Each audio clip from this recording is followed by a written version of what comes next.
Earth is the only planet in the solar system known to harbor life. Our planet's rapid spin and molten nickel iron core gives rise to an exosphere which, along with the atmosphere, shields us from nearly all of the harmful radiation coming from the sun, the stars, and beyond. And now, it's boom time! Let's do it! Are you ready? Call your mama, call your papa, call your friends. The festivities are about to begin. Boom!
Boom!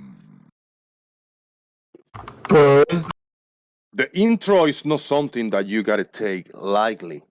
You better call your mama, call your papa, and call your friends. Because the festivities have just begun and we are in YouTube land live in the Discord server, the Daily Boom. And I hope that you all can join us in today's festivities because it's boom time. And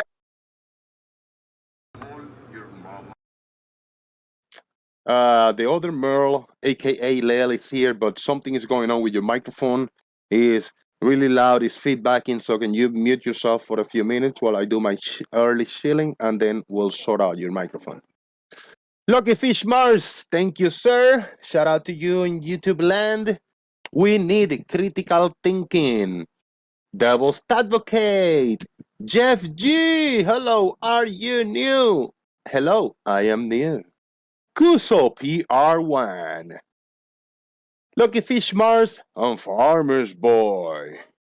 In Discord server, we got Leo and Farmer's Boy. Farmers, how is your mic? Is it as good as Leo's microphone? I hope it's better. Oh, it's a lot better, loud and clear. But let's try Leo. Maybe he already figured it out. How's your microphone there, Leo? Is that better? That is okay. Yeah, that is decent. It's loud, but not overwhelmingly loud. I mean, for us, used to hear you talking via potato technology. This is great, man. This is fucking awesome. This is true. This is what Lyle was always famous for. A bloody awful microphone. Hey, I have a snowball now, a blue snowball. Ooh, la-di-da. It's really good, man. I have what's ever built into these headphones. I have an upgrade on. I have an upgrade on Squeaky Earth. If you guys can see my camera. What have you got in there? Shout out to Squeaky Earth. Guess who my best friend is? Who is your best friend? Jumangas. Yes, it is. He is. Shout out to Jumangas. Kuso! Did I miss Kuso? I didn't say shout out to Kuso. You did, actually. Okay, we got an upgrade to Squeaky Earth. First, shout out to the JG clock. Time never changes in JG Earth. And the stupid people beyond this point, that's only for me. And we got a frog over here. Free the frogs. I went to a little thrift store yesterday. I saw it. He has a lazy eye, and I say I cannot let him. stay behind because he must be included in Squeaky Earth. So let's see how it sounds with him in it. I think that's pretty good. I think that's really good, actually. There you go. And he fits perfectly. You can hear it better than us. Oh, okay. Yes. Let's sing the song.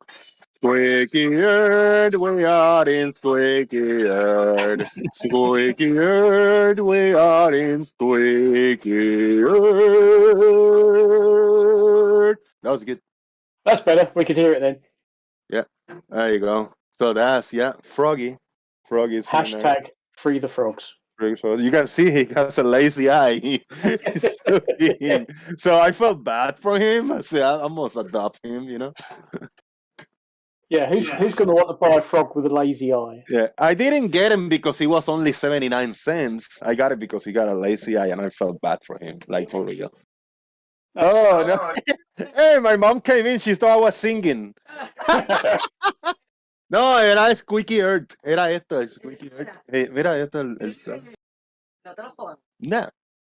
She thinks that somebody's going to steal Froggy. My mom thinks somebody's going to steal Froggy from me.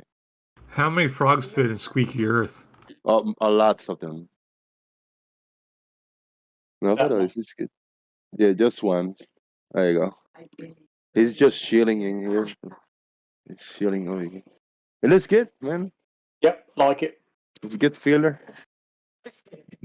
No, estaba cantando. She say I look the same as she see me on TV on YouTube. When my mom see me, like this is what she see and this is what she see me from here. It's strange. She's calling you a frog? Yeah, very Inception-ish. I mean, yeah. Good times, man. Like it. Jose G. Maybe you should start a new channel called Jose JG Frog. I like that. No, man, I think I like the frog, man. Frog is cool. This is just reminding us of those old times when the frogs used to join in the background. Mm-hmm. Yep. Indeed. I remember that very well. Now the frogs are free because they are like all the earth is just for them, so they're free. This is just frog earth now. Yeah. Bendición, Ana Luisa. Dios te bendiga, Cuso. Mojok Man just joined us. See, MC Toon has tab and you have frogs. He has what? Tab. That's in the drink. The okay. Yeah. And I got frogs and Squeaky Earth. And Moyoc Man. Yeah, man. Frogs makes Jeff happy. If it makes you happy, then I'm happy. It's a big ass frog on Squeaky Earth. Well, how do I change this noise suppression? If I kill that noise suppression, and if I try this, but I gotta stay quiet. That's it. Do you hear it? Yeah, that's perfect. It's the noise suppression that's killing it. Yeah, there you go. Let's try now. Oh, listen to that. Oh, beautiful. Oh.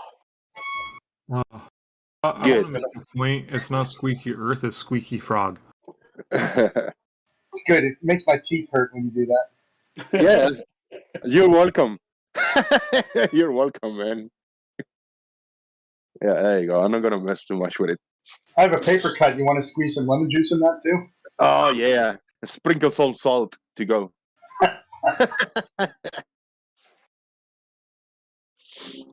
Yeah, what's been going on around in the YouTube land? I wasn't here. I was here on Sunday. I couldn't do it Monday. I was hanging out with my parents. I went around just chilling.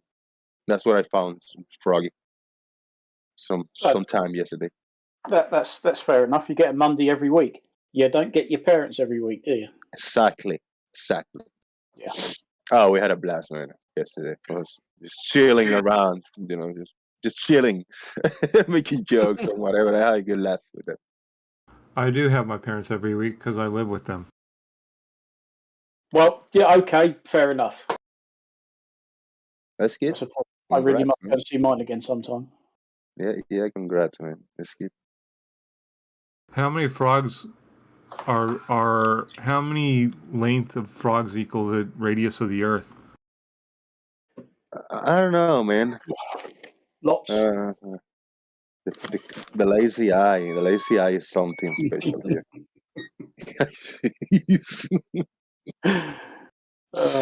It's funny. I think if there was really a frog that big on Earth, that it would be humongous. Almost, you could say Jumongous. Yeah, shout out to Jumongous. We're here. My young man, how's that 5G going, man? I'm killing people left and right, man. Turning on their chips. It's going good. They're croaking. Wow. Messed up. Decrease the surplus population. Hey, we made it. A big thank you again to everybody. We made it to 1,000 subscribers. Big time, man. Yeah, thank you. I applied for the next step, and there are 3 steps: review partner program terms. That's done. Step 2: sign up for Google AdSense. That's done, and get reviewed by Google. That's in progress. So YouTube will review my channel to make sure that it complies with the monetization policies. They'll email me a decision and usually take within a month. This step will begin automatically after I completed the 2 steps. The first 2 steps are done and it is in progress. We'll see what happens. But thank you, everybody. Shout out to you all to help me getting here. Now next step is 1 million. Blimey. It seemed to take a little while to get going. Once you had to redo your channel from scratch, it seemed to take a little while, and then all of a sudden it just went, bam, you're there. Yeah. Just seemed to come out of nowhere. That's good. That's appreciate. I don't know. I'm thinking. I say like, did somebody just somehow throw me responsibly and bought like, I don't know, like a 500 subscriber package to get me there or something? Because it was so odd that every day I was picking up 20, 30, even 40 subscribers, like very steady in the last, I don't know, few weeks. That hasn't happened before. I cannot mess with none of that. I don't want to risk my channel because of some kind of a little hack or something. I don't do none of that shit. So hey, if you did that for me, thank you or whatever, man. It was, I don't know, but it was it was legit subscribers because a lot of new people and people coming back from my previous channels are coming back. So I guess sharing the show that was it. That helped, very appreciated. Yeah. Yeah. And we could see that from the number of views you're getting and the number of likes you're getting live. Yeah. Yes. It's not like these channels, like you said before, they've got thousands and thousands of subscribers and then 20 people are watching a show. Exactly. Yeah. Right now, I know the better viewing I got is when I do the show around 1 p.m. Like 1, 2, 3 p.m. for me is when I get my better viewings. Right now it's 11 p.m. So 11, 12, and 1 p.m. Maybe by like the last hour of the show, if I get to do the long show, I might get around 50 people watching. If so, if maybe we'll get there, but if we don't, I know that we're more used to see my show a few hours after this time. This is a lot earlier for everybody. Yes. You usually come in sort of late afternoon, more early evening for me. I mean, it's only just gone 4 in the afternoon here. I saw that flag up and I thought, oh, he's going early today. You usually come in, I suppose, what we would call dinner time. Maybe. Brian will come in and then he'll go quiet because he's having his dinner. 6, half 6 in the evening. Yeah. That seems to be that. Maybe that works better for your audience, but not necessarily for you. I know it's always a juggling game, isn't it? Yeah. Shout out to, I see it. Let me shout out a few people that showed up. Master Kalik, Flurspective, Charlie Welsh. Thank you for being here. Shout out to you. And over here in the call, Mars Mushrooms and Patrick Anarchy is back. Patrick Anarchy, you haven't been here in a while. What's up, man? Patrick don't like me at all. He just don't like me.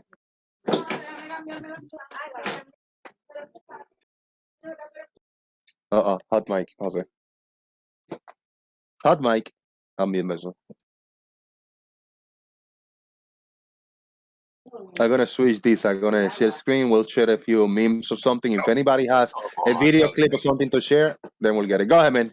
You know that it's a cat and mouse game between us. You're one of my homies, man. I always got much love for you.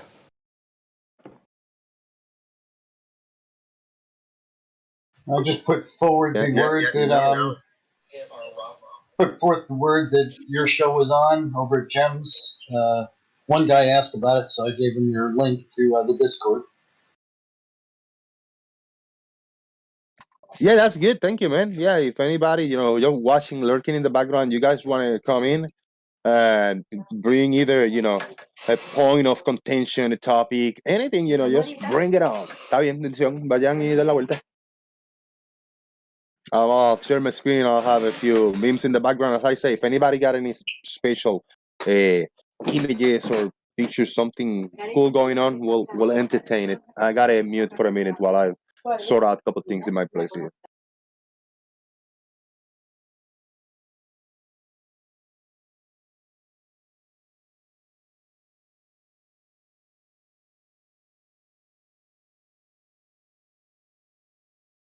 Somebody trying to drown Bev in that image?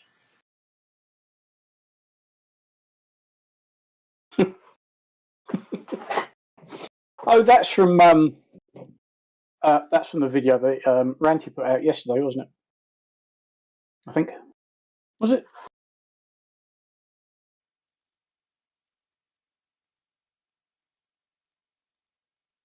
Is that 2 different days or 2 different elevations? Looks like probably elevations. Yeah, that's what I'm thinking.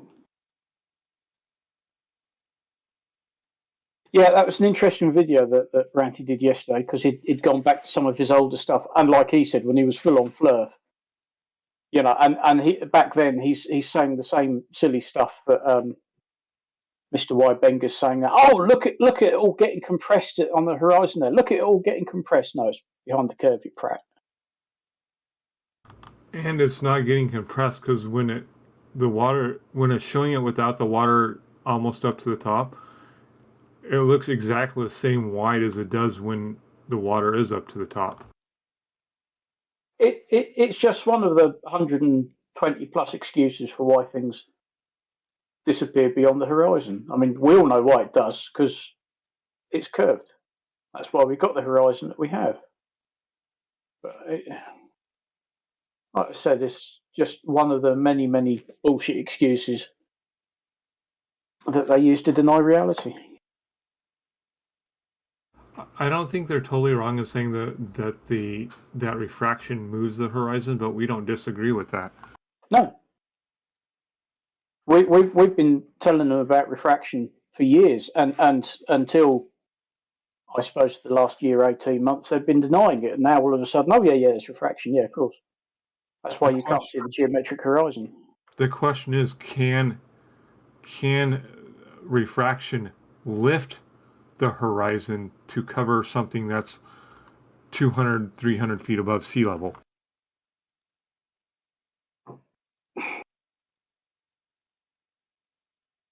No. And I don't think there's enough refraction ever recorded to do something like that. No. Who knows? And also, of course, refraction has a habit of revealing what you normally couldn't see anyway.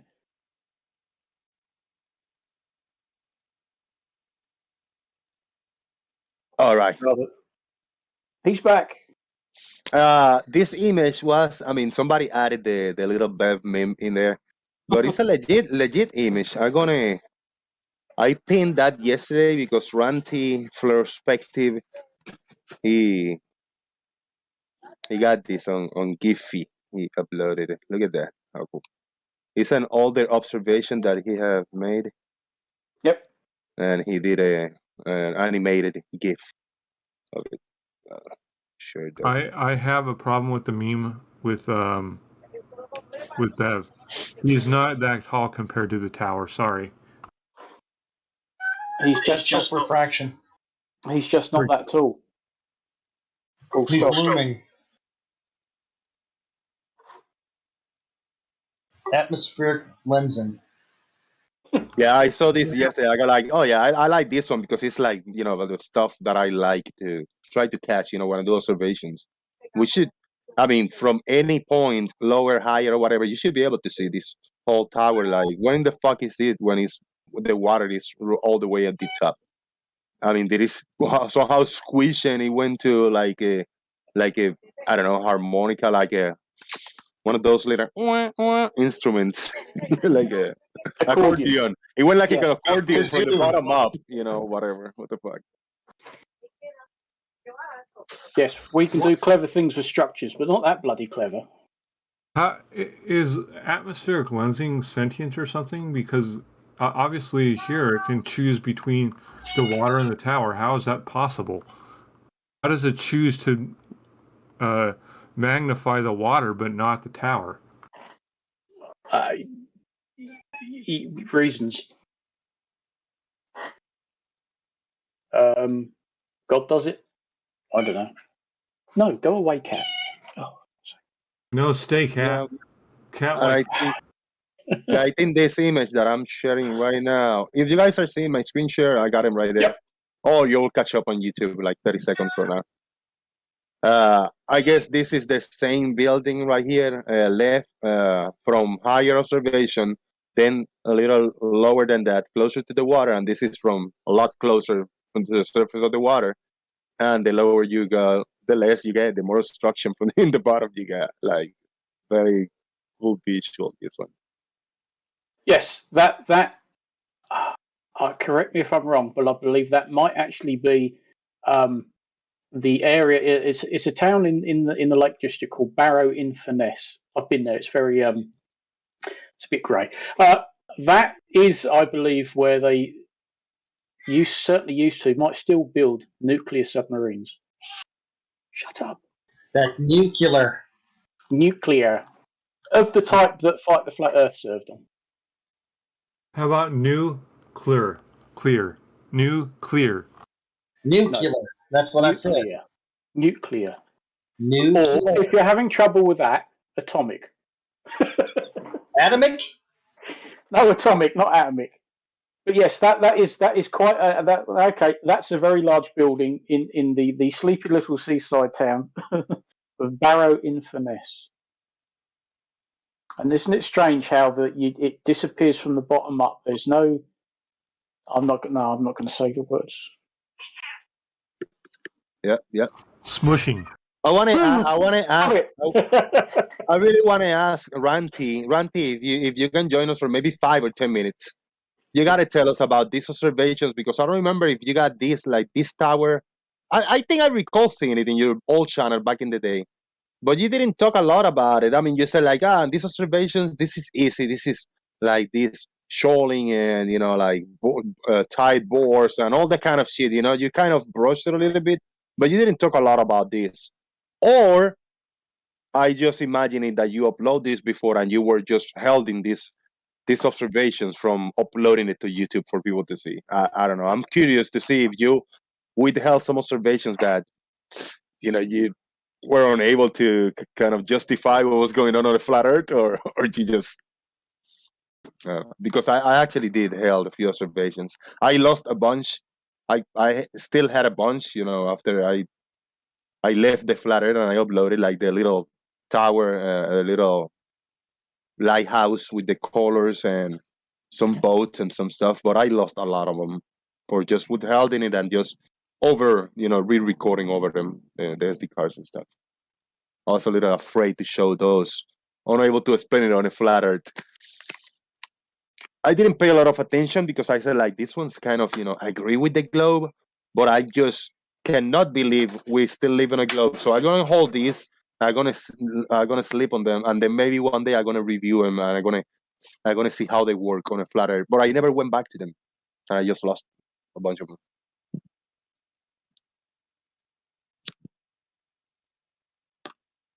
Now those that they were like all mirage and blurry and smudges and kind of, a little inconclusive, then those I uploaded and I tried to analyze. That's fucked up, and that's how flat earthers do.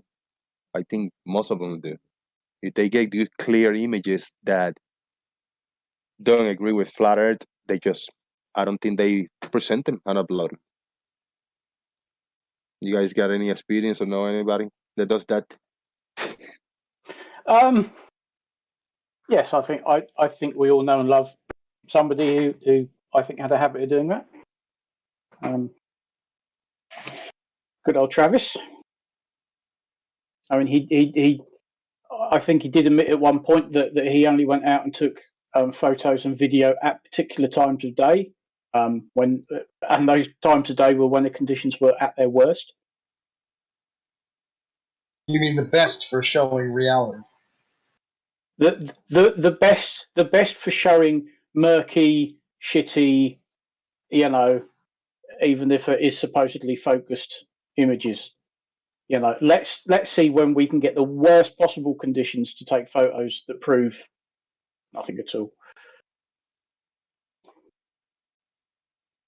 Okay, Randy, on the meme, or which one, the building or the little tower that we can see the top? He say that is the same elevation but further away. It might apply to both.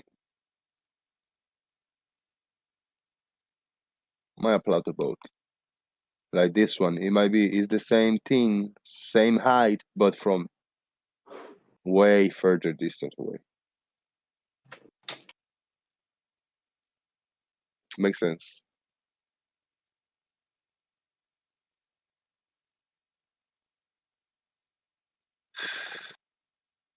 Good stuff. Brufus, Farmer's Boy, Mars Mushrooms, Mojogman, Patrick, and Leo in the house.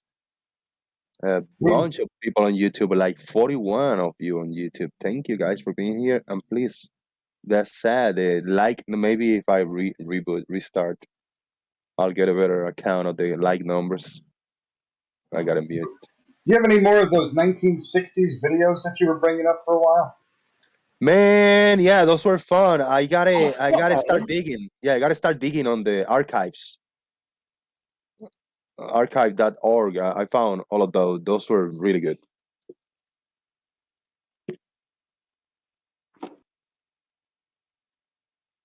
And I had a bunch, and I took some risks because a lot of them, I got a copyright strike on one. I got a lot of copyright claims, owner claims, but they were for education, and they kind of let me get away with them.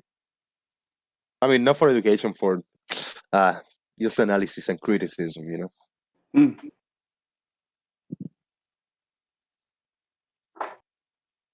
Oh, is that the Walney Lighthouse? The what lighthouse? What? That GIF you're showing now. Right. If memory serves, that's the Walney Lighthouse, which is on the same bit of land. That dirty great big building. I think that's all part of Barrow, because that big building is by Devonshire Docks and is part of BAE Systems.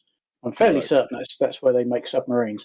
And there's a spit of land that leads out from that, heading towards Brighton, and on the edge of that is Walney Lighthouse, which I think that is. All right. I don't know. Maybe. And this is the dude. I don't know if I don't even know if I got the original video on this my little lighthouse. I call it my lighthouse. Oh, yes. So it is saved thanks to Daza, the cameraman, that he did a little video analysis, and I want to shout him out for that. Mute it. And this one is short and precise, just kind of the visuals, and then he do a little overlap, from a control image of the lighthouse and stuff. And he put the distances and the heights. He's good at doing this shit. Camera elevation 16 foot, ground elevation 12 foot plus 4 feet the camera high. Roughly. Yeah, 4 feet for the tripod. So that's where I was standing, and then I'm looking across this, which it was, I don't know how far away. I remember 17 miles or something like that. Oh, I remember this. Yeah. That's the same thing, bro. It's missing a lot. So this right here, this is the water, boom, and then this was the kind of the shore right here. There was a little bit of like a bush line, like a tree line. Hmm. It's like a tree line, and then beyond this, bro, it's so from where I was standing to here, it was a few miles. I don't know if it was 5, 6, 7 miles. I'm not sure. And then the tree line, and then but beyond this, from 7, we got 10 miles from these trees to the lighthouse, which is all kinds of like neighborhoods and and houses and buildings and all kinds of shit. And this lighthouse all the way at the end, crazy. Well, it's like that photo of Blackpool that Ranty sort of says brought him back. In that photo, the whole bit of land behind Blackpool that has Barrow-in-Furness, an entire town, you can't see it. Right. You can't. It's all hidden behind, that horizon. You can't see an entire town. It's there somewhere. I know it's there. I've been there, but you can't see it. Exactly the same effect as you're getting with this. You can't see half that lighthouse, and it hasn't just got compressed. It hasn't got. I'm not going to say it, but we know it's there, but you can't see it. Yeah. Yeah, this is great stuff.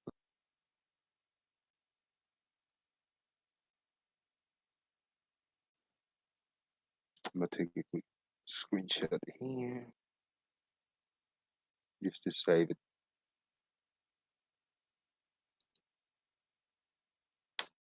Boom. I'm gonna take a screenshot without the overlay. There you go.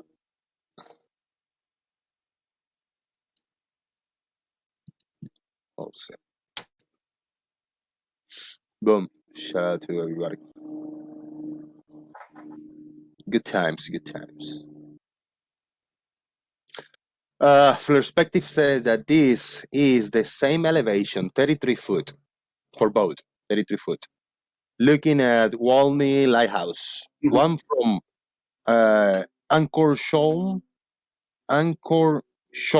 yeah, one from Anchor Shoal, one from the Mirror Bowl, 5.87 miles further away, and it shows curvature. Yeah. Good stuff.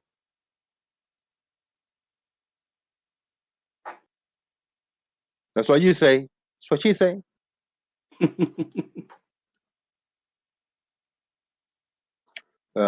Beeble, Earth is Life, he shared, he have done a bunch good observations. So this one is one of the most clearest ones, man. There's no mirage in here. There's no mirroring. There's no bullshit in none of this. And look at the water. All those poor people, souls lost in that big tsunami. Oh, wait, that wasn't a tsunami. Exactly. Yeah, I'd remembered hearing about that one. It's missing Godzilla. Poor soul.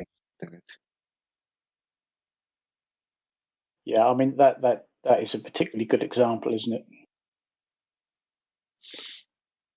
Look how clear it all is. Yeah, man. Fucking A. Beautiful. That hasn't got Vaseline smeared on the lens or anything like certain other people seem to do. Let's make it look as dodgy as possible.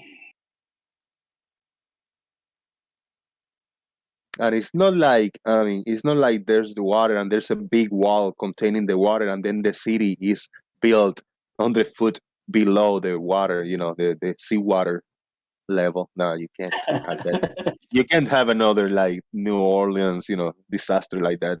The amazing underwater worlds of Hawaii. Yeah, I know. No wonder why then the wall breaks and you got another and what do you call Antarctica and the lost cities of Atlantis. You're gonna have another Atlantis going on here. Yeah, I'm sure if a wave that big hit a city, that there wouldn't be a city anymore. Like that, a wave that big. The waves that hit New Orleans a while back in the Catalina or whatever it was, Catalina, was it called Catalina? Katrina, wasn't it? Katrina. I'm pretty sure they were nowhere near as tall as if that was a real wave in that picture. Yeah, no. Yeah. Oh, there would be some there would be something left. It'd be a bloody mess. Yeah, it'd be devastating. Let me rephrase. There would be stuff left, but it would just be rubbles of buildings. Because that's a lot of stinking water. Yeah. Yep.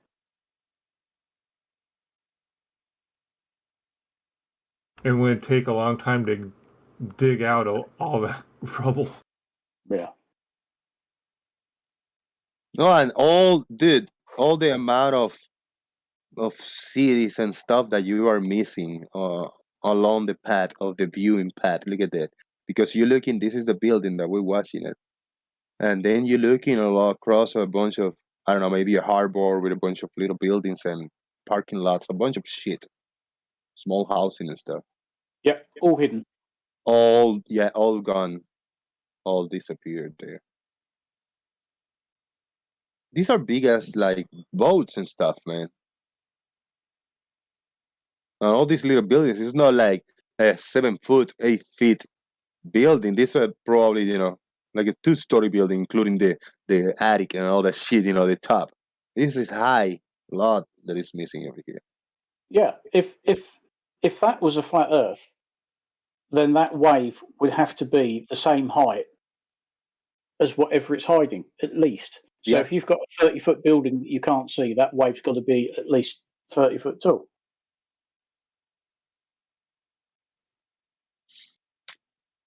Incredible stuff. Yep.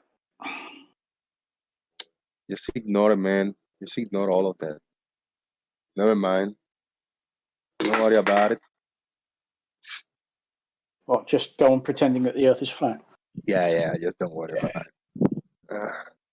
It's about 100 feet of that building showing, or maybe a little more, between 120 and 150, somewhere in there. That's 12 stories plus that top, so 13 stories. It's about 130 to 150 feet, somewhere in there. Yeah. This one, oh shit, hold on. Damn, that was loud. What was that? This one is the one that Stingray asked me for. This is the one that I had edited, and I short it to a minute in my previous channel of the big container ship going away. I think it's this one right here.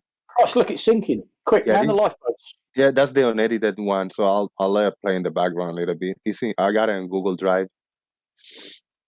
Oh, yeah. I don't know if you want to model or whatever. There's a lot of boats and container ships and all this kind of movement in this area. Helicopters and shit. Look at it. Yeah, I mean the water looks relatively calm. Yeah, relatively calm indeed. Yeah. There's really not much in the way of refraction going on. I mean that's pretty good conditions for filming something like that. Yep. Oh, there's a little bit of miraging going on in the distance, but there's a little bit of it. I mean, but yeah, everything is still pretty much sort of clear and in focus. Yeah. Down in front, Cat, please. Down in front, thank you. Yeah, just a little sliver that is not going to hide like fucking all the like from this bottom of this ship all the way till the top. Let's say right here to halfway, it's not going to be hidden in a mirage like a little slime mirage like this. Well, even if you look at the bottom up to the deck of that, that's probably at least 20 or 30 feet. Yeah. Yeah, that's why I edited when I did it. It's a 15 minute video, and I did it into a 1 minute. And all I did was I just clipped all the parts where this one specific shape was in center of the screen, and I just stitched it all up, and I made it as it went away. And it was cool looking. I might do it another time. Sean Hawking just start here. You want to recap? Yeah, the Earth's not flat. There you go. And we have lots of photo and video evidence to prove that it's not flat. So, yeah. Yeah. My evidence is lemon bird. You are fucker, you really are. And a big thank you to everybody on YouTube chat. If you haven't hit that like, please do so now. It's very low, the amount of thumbs up today. Gina Genesis, shout out to you, young lady. Good to see you. There you are. And you thought that boat was big. Look at the dirty, great big ship in the background. Yeah, I know. When you think this is you a look big at one in boat, isolation. Yeah, you think, oh, that's a fair size. Then somebody else comes along in the background and says, hold my beer. no, man. And even that's a small one in comparison to someone.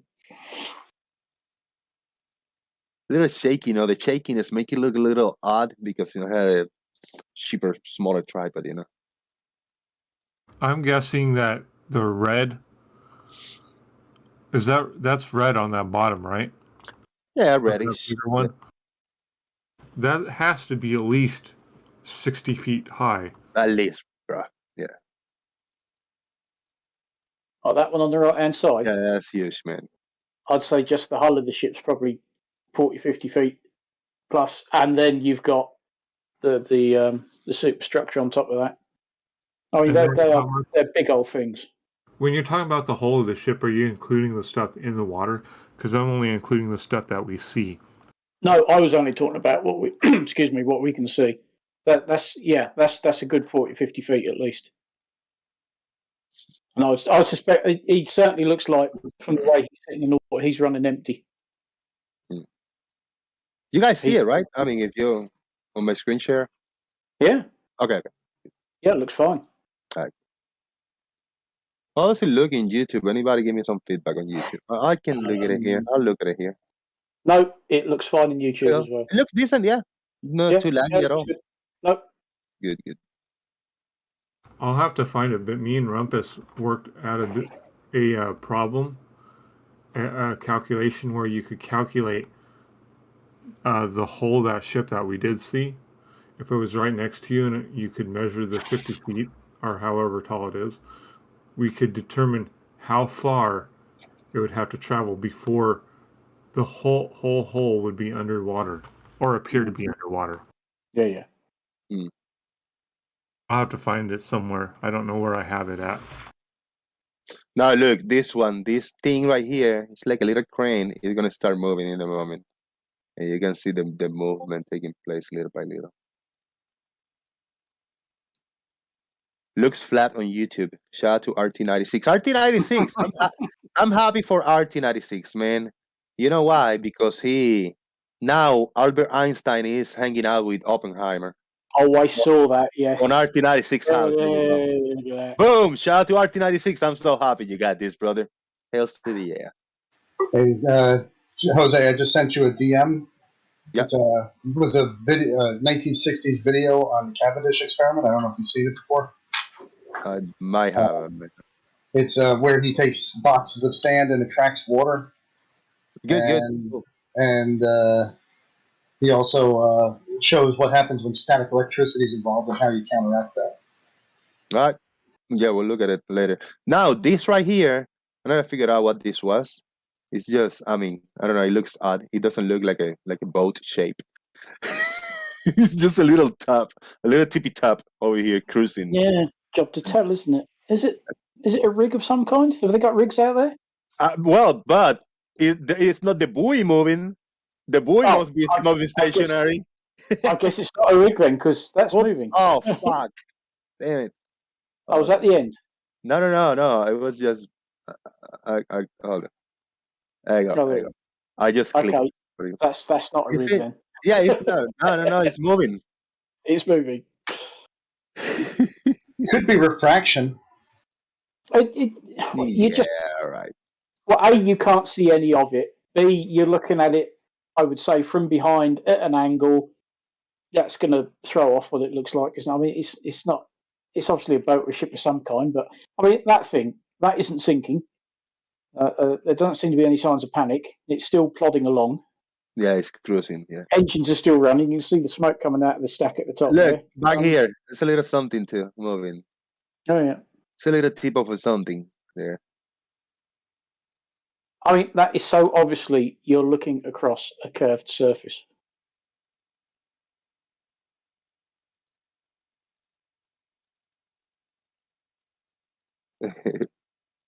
Could be the top half of your vision compressing the bottom half of your vision together. Stop it. Yeah, there you go. Yeah, Lemon bird, lemon bird, lemon bird. Stop it. light is cramming up your limited angles, fighting on your field of vision. There you go. It's over the horizon.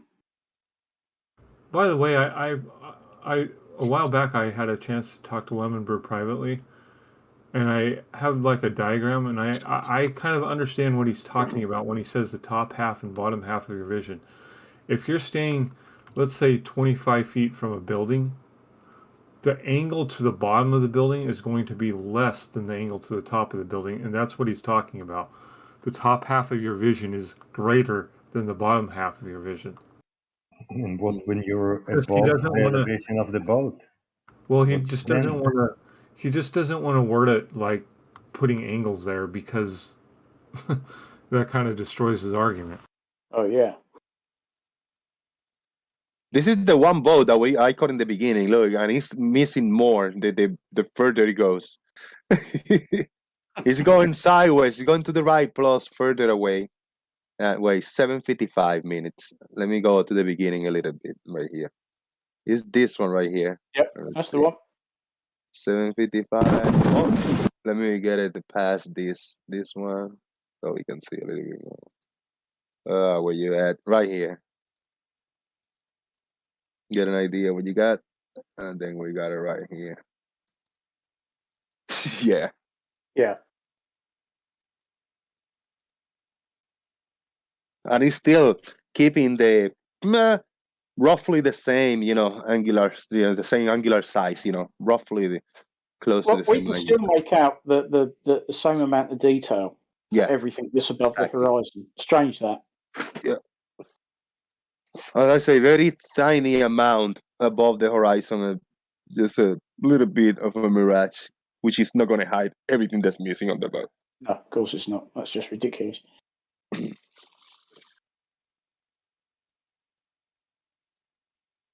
Hey, shout out to Jumungus. Leil, you got some words for Jumungus? Happy birthday, Jumungus. You're my favorite person. There you go. Very well said, man. Oh, that's the crane. That the crane goes. Look at that. Oh, yeah.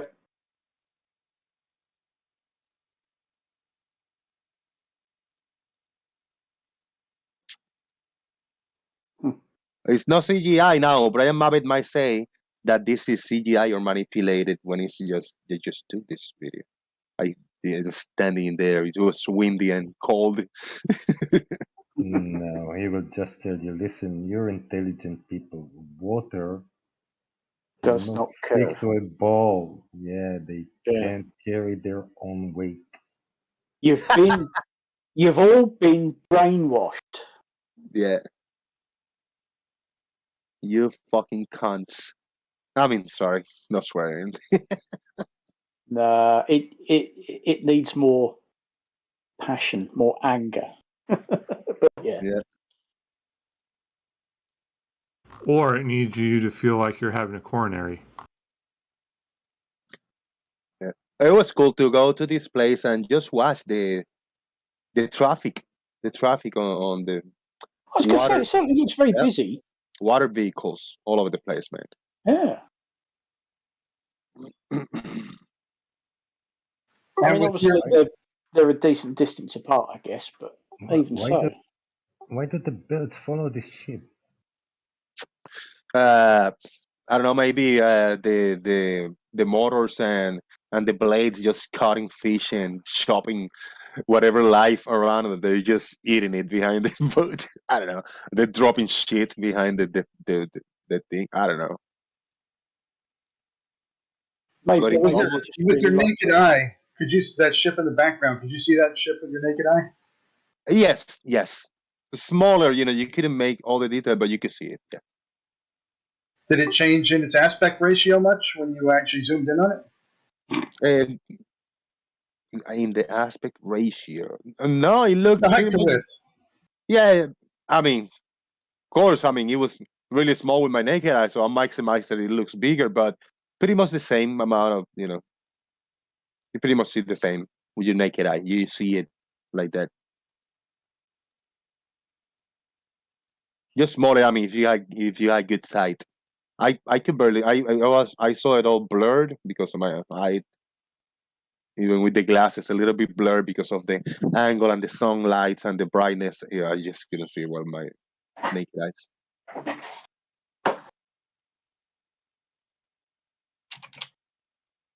Yeah, when I talk about aspect ratio, it's just the height to width. So, like, if you look at that, it's about as wide as it is tall. Yeah, I think yeah, you see the same thing with your naked eyes. Weird. It's not like the camera is playing a trick on you and giving you a different visual of what you see with your own eyes. No. And no more of the ship came back. That is so weird. You see, Not it's at just all. unfortunate that our eyes don't have a zoom function. We have to Okay. cheat. and They do don't? something else No. As Crichton found out when he became human, his eyes don't have a zoom function anymore.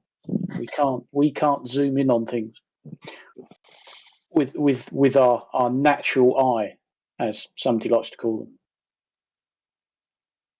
Yep. Hence, we developed telescopes and binoculars and please turn your camera off and zoom lenses on cameras and such like. That's not your natural eye. It's about to reach a point. There was a little bit like from the right hand side, a lot of like a coastline, like a little land patch that it went like a little divider of dirt. So I think it's right here a little bit. This is where the dirt stops. This even might be a man standing in there fishing because there were few people that walk along. It was like a long patch where like off-road vehicles drove a little bit, but then you had to walk all the way at the end, like biggest rocks, like a long strip of rocks.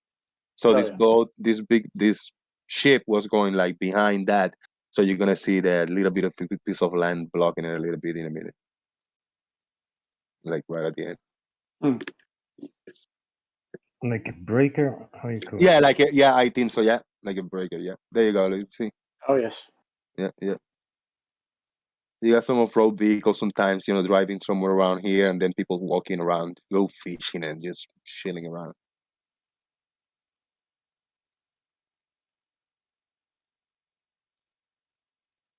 There's probably like a little bush, a little tree or something, mangrove. And yet we can still see the superstructure of the ship, and it got a bit of a mast out the front. That's just about to disappear by the looks of it. Yeah. Yep. Yeah, there you go.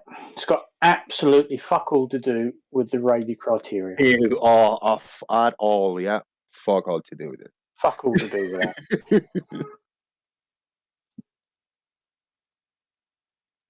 To be precise, it's a square root of fuck all. If you want to get really technical, yeah, it's got the square root of fuck all to do with the Rayleigh criterion. Kuso says, look at Ranty's Flirtspective latest upload on the little lighthouse tower, and you see the comment section, Gary Webenga, trying to, just let me read this. If you watch Ranty Lighthouse video, check out the chat. You'll find Gary Webenga's and his Flat Earth Dreams collapse, claiming that it shows everything he's been claiming. It does, yes. I watched that over breakfast this morning, and I'd already been forewarned that you need to be watching the live chat as the video plays. And yeah, there's basically Gary's going, look, that's everything I've been saying. He's confirming everything I've been saying. Yeah. Whilst he's going, oh God, what was I thinking? What was I thinking? I was in full on flirt mode. You see, there you go, an idea on how far it was. It was like somewhere around here. We're back. Yeah. Yep. That's good times, man. Good times. That's Einstein has a new home. Shout out to RT96. Einstein a go-go. I'm happy for you. He just needs to get it framed now. Yeah. Indeed. Will you draw me a picture, Jose, of a cross between Einstein and Bram Mabbitt? What? So Maybe. basically, an angry Einstein shaking his fist at the clouds. I had some in this drive. I had a few things. Oh, this looks familiar. Yeah, I know. I've seen this, but I don't know, the details, the extent of what's going on here. Oh, you're right down low there. Okay, Careful, yeah. careful, you'll get the camera wet. Okay, yeah. I'm gonna download these two pictures. Let's see. I'm gonna download this one and this one right here. There you go. Yeah, this two. And then if we open it, I'm gonna have to open it on a different way. Shit, I'll figure it out. You right click on it, you go to open with and Chrome. No. I'll do it. I'll do it in me. edit. Trust me. But I got another way. Right click on it now, opening Chrome, open with. Oh, open with Chrome. Okay. But I can do this, drag them to Discord, uploading in Discord, and then from Discord, it will open in Chrome. It just saved you the hassle. But thank you for the tip. I'll look at it later. Okay, let me close this. Let me open this. See? And this right here. And these two are from the same location, just the camera height changed. I remember that. Oh, yes. So this is a camera height issue. This one is standing with my camera like high above my head. I don't know, maybe 6-7 foot. And this one is closer, maybe 1 or 2 feet. Yeah, And you that can see clearly, just with that, you can see the difference. Yeah. but it clearly shows smooshing. Right. Did you account for I'm really growing to hate that bloody word. I'm gonna zoom in right here in between these two houses in the same spot. Okay, Did you account for Aetherband?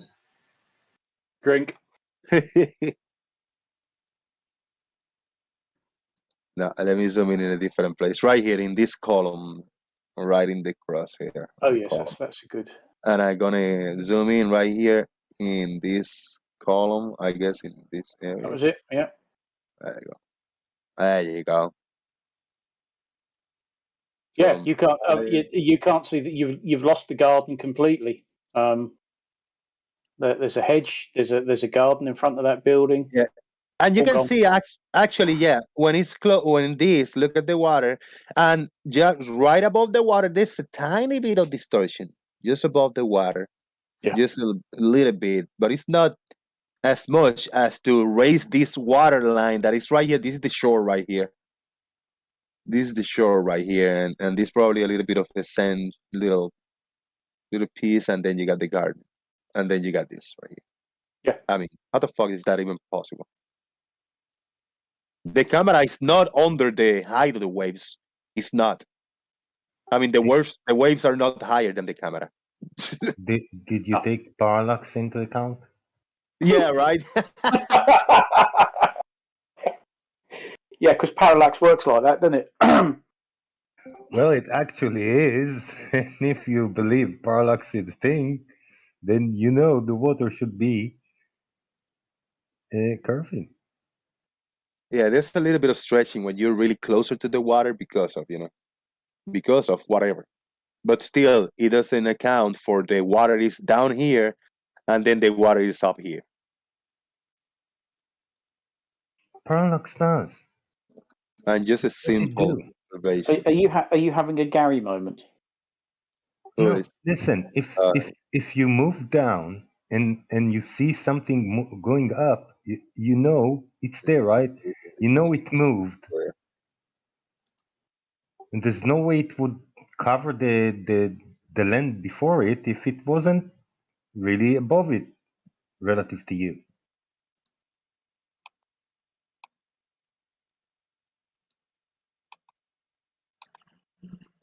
There you go, another one.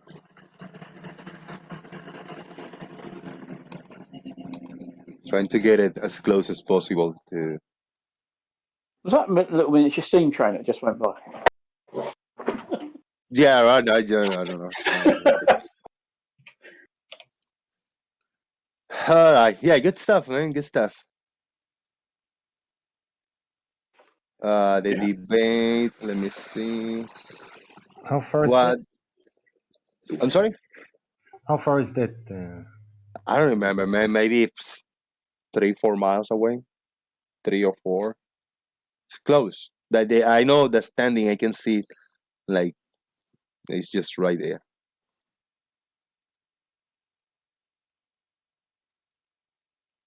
I'll say 3 miles probably. But the camera, this one is a lot closer to the water, right? Yeah, it just seems that the horizon is 1.22 times the observer height in. That's right. The observer height in feet. It doesn't look like the black swan they say at all. Perspective says check out the debate chat. Debate chat. Reflect the horizon. Debate chat. Debate text. All right, here, right here. There you go. This is for a perspective. Hey, look at that. They refract the horizon. You say. How about that? This looks CGI. Are you sure this boat is not a cutout and you put it there?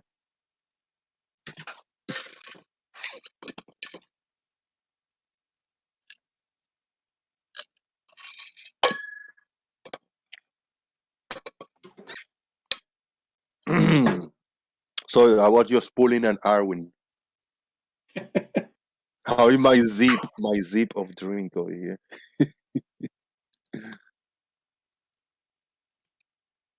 What is the Lemon Birds, the Gary Bengas, the Brian Mabbits? What are them? Yeah, I don't know. Earth is Maybe like. you caught Matt. Maybe you're too early for him. Yeah, just a little bit. I still. Yeah, I guess. Yeah, I share. There's a few little gifts from Earth is Life posted over here. I know it's not his observations, but you know, they are out there. For a while. Yeah. And then he posted this one. There you go.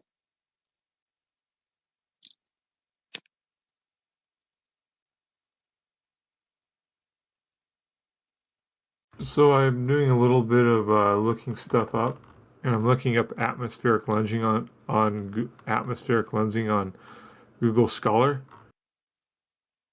And there is such thing as atmospheric lensing, but it's nothing about what flat earthers claim it to be. Yeah, funny that. It all talks about black holes and looking at other planets and how lenses on Earth can elongate other planets and other stuff. Even out in telescopes out in space get the same type of thing happening to them.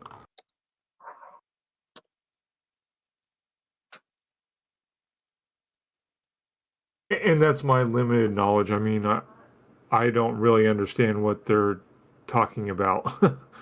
Neither did I. We made it. 50 people watching. Sorry, I have to say that. I'd rather hear from you, Merle. Shout out to Lemon. What's up? Hey, how are you? You've been summoned. Do you hear us summoning you? Yes, I was in the infernal dimensions, and all of a sudden I was pulled back. Farmer's boy, go on mute. I'll fuck off and come back later. Farmer's your favorite person beside? Oh, dang it! Oh man. My name 3 times in a mirror. All right. I gotta. Can you take a look at my screen share fetishes and just entertain? You know, look a few images I'm sharing here from Ranty, myself, and others. I see a lighthouse that appears to be obstructed by water. There you go. Yeah, tell us about it. How do you interpret this? I can interpret it by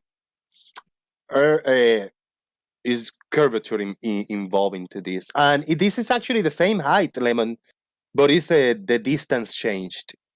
When you see the whole lighthouse with the bottom of it is closer, and then this one is the same height above the water but further away, miles away. What do you think? That implies that the eye level of the observer is probably closer to the top, since the water's ramping up toward the top. Either that or you have a wave, if it's physical obstruction. It's kind of hard to tell without a bunch of street lamps going away from you toward, the distance, to give you some sort of indicator of what you're above or below based off perspective. But if it's just a perspective thing over a flat plane, one would assume that you're higher, and that the water keeps on creeping up toward that higher point. Either that or you have some sort of wave or some sort of refractive effect, but I need to see the rest of the data to be sure. You had miking a little bit there, Patrick. Patrick, you have miking a little bit there.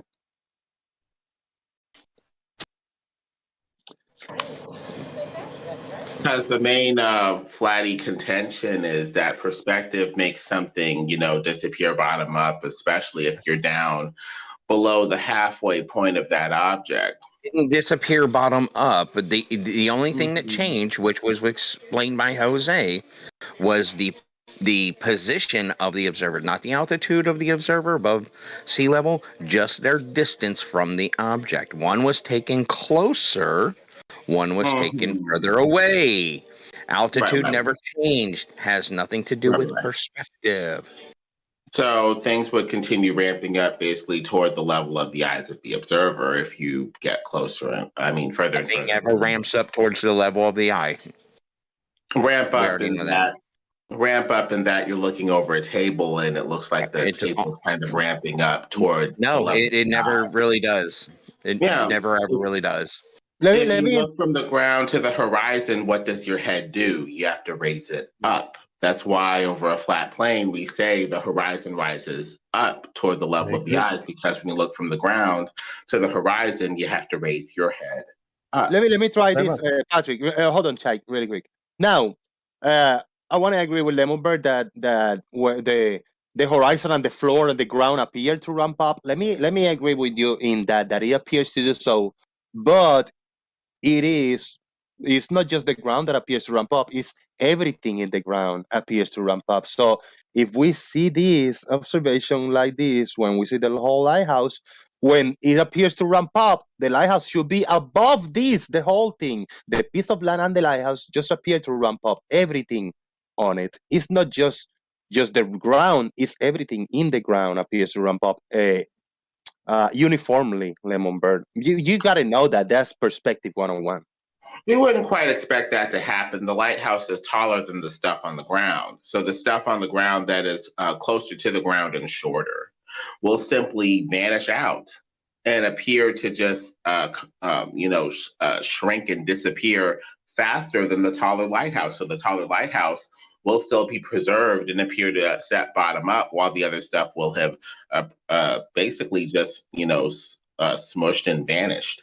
Because the lighthouse is taller and at a wider visual angle up and down from the level of the eyes. You get a wider angle up and down from the level of the eyes for the lighthouse versus up and down for the level of the eyes with those other things, assuming it's perspective. But I need some more data here to see if it's a wave swell and or refraction and or just, perspective. But based off of the visual cues, things rise up toward the level of the eyes if they're below the level of the eyes, and appear to dip down toward the level of the eyes if they're above the level of the eyes.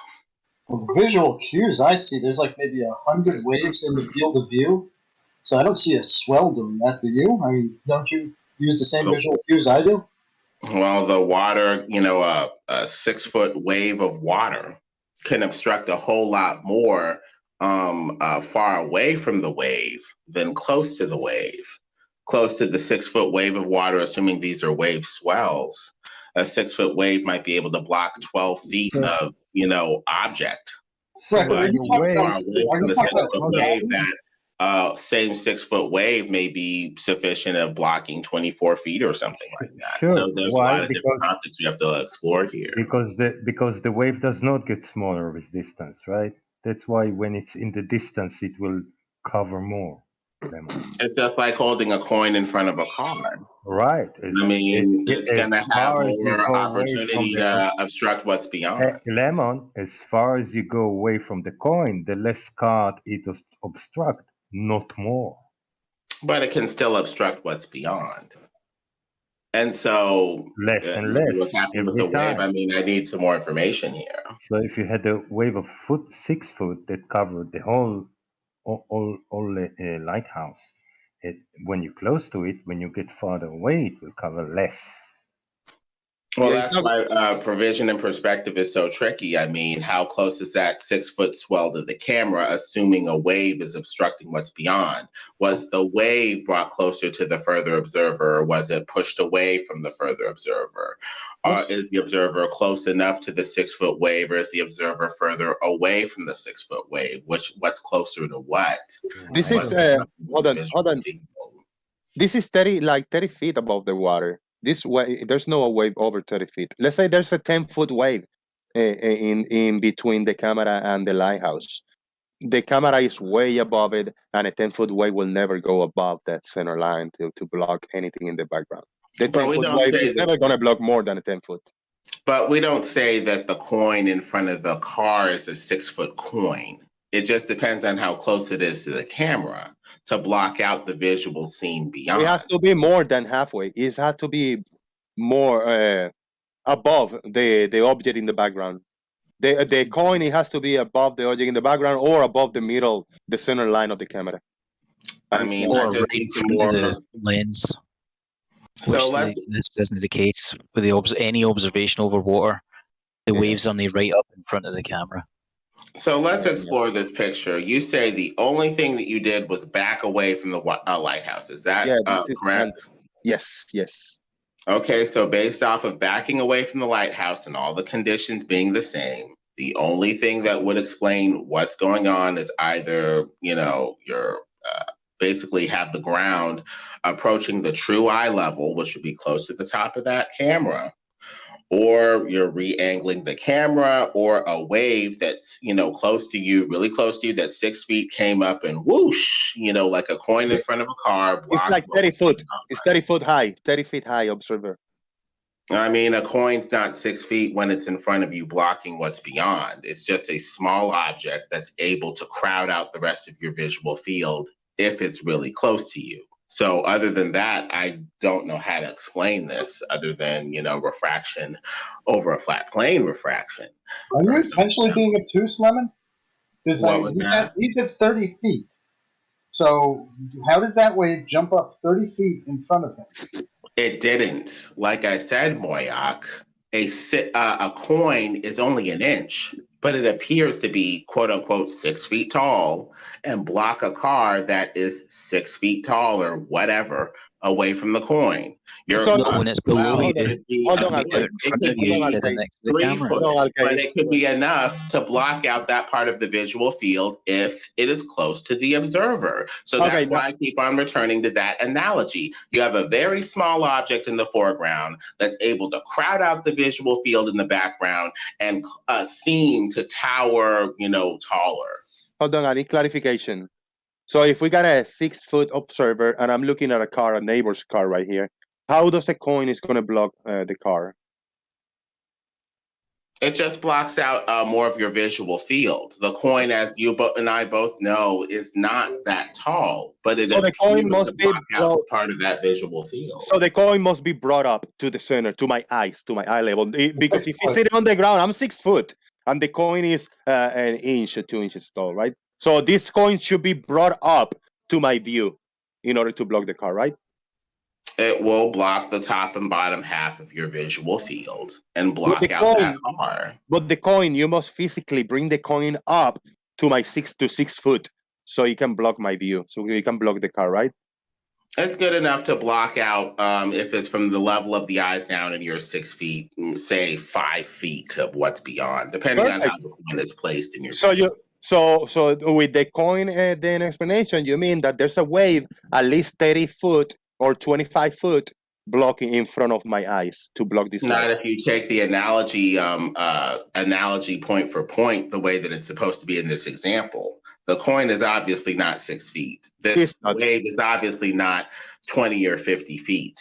The coin is smaller than what's beyond. The wave is smaller than what's beyond. The coin is really close to your eyes. The 1 or 2 foot wave is close to your eyes and able to block what's beyond when you take the analogy point for point. How a 10-foot wave is going to block the camera when it's close to the camera? It's got to be at least 25 or 30 feet in order to block a little bit on the camera. The camera is way above the 10-foot wave. Lemon. Well, it depends on where the level of the eyes are for the optic. Where 30 feet. How high 30 off, feet. 30 feet. 30 feet, and a lighthouse is what, 50 feet? So it's a little closer to the top. That's where everything's going to tend to converge, and then a wave will tend to approach that eye level too if it's blocking what's beyond, just like the smaller coin in front of the bigger car. But I don't know how else to explain it other than that. It certainly ain't Earth curve. Well, it certainly is Earth curve. An object can never block more than its own height as long as your eye level is above the height of that object. Well, I mean, I guess it depends on whether there's an obstruction in the way, Mr. Blue. I got another observation, Lemon. You've seen this before, probably. A while ago. All right. We got a little lighthouse issue over here. Okay. Go further. Right there. We got a little lighthouse situation. We got this one. This is water. It stops right there. There's a little bit of a tree line over here. And then it's 17 and a half miles away from the observer to the lighthouse. 17 miles away. I am at, I don't know, 10, 12 foot observer high. 16 foot observer high. So now this is the way the lighthouse looks. This is the full lighthouse when it's not obstructed by anything. What is this? What is this? The rest of the lighthouse when it's not visible here. This is a cut up of a close control image, a cut up. But this is the observation that I'm doing. Remember, this is water. Something optical, something having to do with the light, as opposed to having to do with the physical barrier that's in the way. When you're lower than the halfway point of the object, take that lighthouse that's 171 feet elevation in the distance, that blue-white lighthouse in the middle, and you divide it in half. 171 divided by 2 would be, what, 85, 86 feet? If you're lower than 86 feet, the object will tend to set bottom first. Everything will tend to approach and sandwich into the level of the eyes, and the visual information will tend to be dropped because you're lower than the halfway point, especially on that object. You said you're 16 feet. That's where everything will tend to converge. Jose, you're going to get a horizon basically for a 16-foot high observer. So just like for a 6-foot observer, a horizon forms 3 to 6 miles away because you have a vanishing point for a 6-foot object or a 6-foot zone of air, visual space. You have a vanishing point, or rather a vanishing plane, for a 16-foot observer as well. It may be a little further out than 3 to 6 miles, but you're still going to have a plane into which everything, a line left to right where everything just tends to smash and smush in because you're too close to the ground. And so based off of the visual cues that we have in here, anything that's smaller or lower than the level of the eye, 16 feet, will ramp upward. The ground and anything that is up to 16 feet will appear to ramp upward. Anything that's taller than 16 feet, like that 49-foot house to the right, that 75-foot house to the left, that will appear to ramp downward as it goes away from the observer. And these two zones of vision, top and bottom, will smush into a line where visual information will begin to be dropped for a 16-foot observer, cutting off the lighthouse. And so you're too close to the ground and the lighthouse appears to be obstructed bottom up. Thank you. I'm not saying you're right or wrong. I'm just saying thank you for attempting to explain it, you know? These things take time. It took me time to come to the flatness, but the only way, Mr. Jose, to tell what's above or below you is with a bunch of street lamps or a plane staying level and going away from you. If something's above the level of the eyes, it will appear to ramp downward before it smushes. Anything that's below the level of the eyes will ramp upward before it smushes. We got this one. This is the line of sight. The observer is way off of view over here. And this is the line of sight looking above this big parking lot and this harbor. And this is the buildings that we're looking. And then this is from the camera view what we see. The building is very straight and nice, no reflection visible. And then there you go, the water. Little choppy water. What do you think? 15 to 16 miles away, the building's 8 foot high, the observer. Well, we need visual cues to tell what we're above or below. We need a bunch of street lamps or at least a bunch of objects of a known height that are going away in series with other objects that are the same height as that object, just like with the street lamps going away in series from the observer. That way we can see what the ramping is up or down toward the level of the eyes. But these street lights, can we do it with just power lines? Well, we with this picture, the only cue that we have are the buildings and assuming that the buildings are a similar height. There's a building off to the left, the second one that kind of dips down below the other one kind of over to the left. So based off the way the buildings are coming downward, one would assume that the level of the eyes is slightly lower than the buildings since they appear to be ramping down at least from that building to that building, but it's hard to tell without a bunch of buildings that are going away in series at the same height.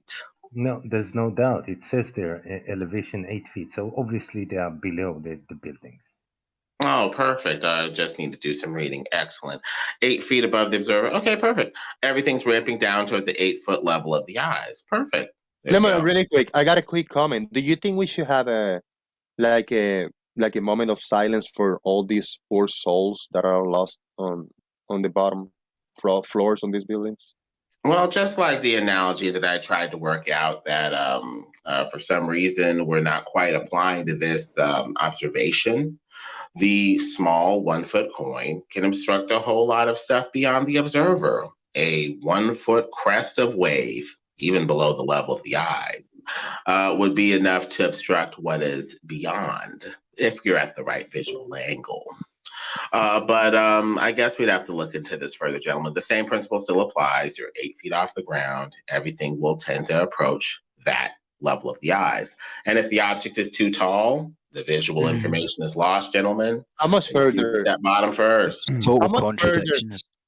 How much further should we be looking at? You've been looking at it for like 5 years, right? The truth, the simple truth is still there. First, there's some sort of small thing that's keeping people from getting it. So additional information isn't going to do people any good.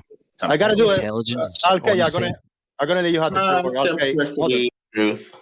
I'm gonna let Alkay have the floor, but first, a big shout out, big thank you to Earthis Life, Beeble, for supporting me via PayPal. Thank you very much, Earthis Life. I appreciate that. That helps a lot, brother.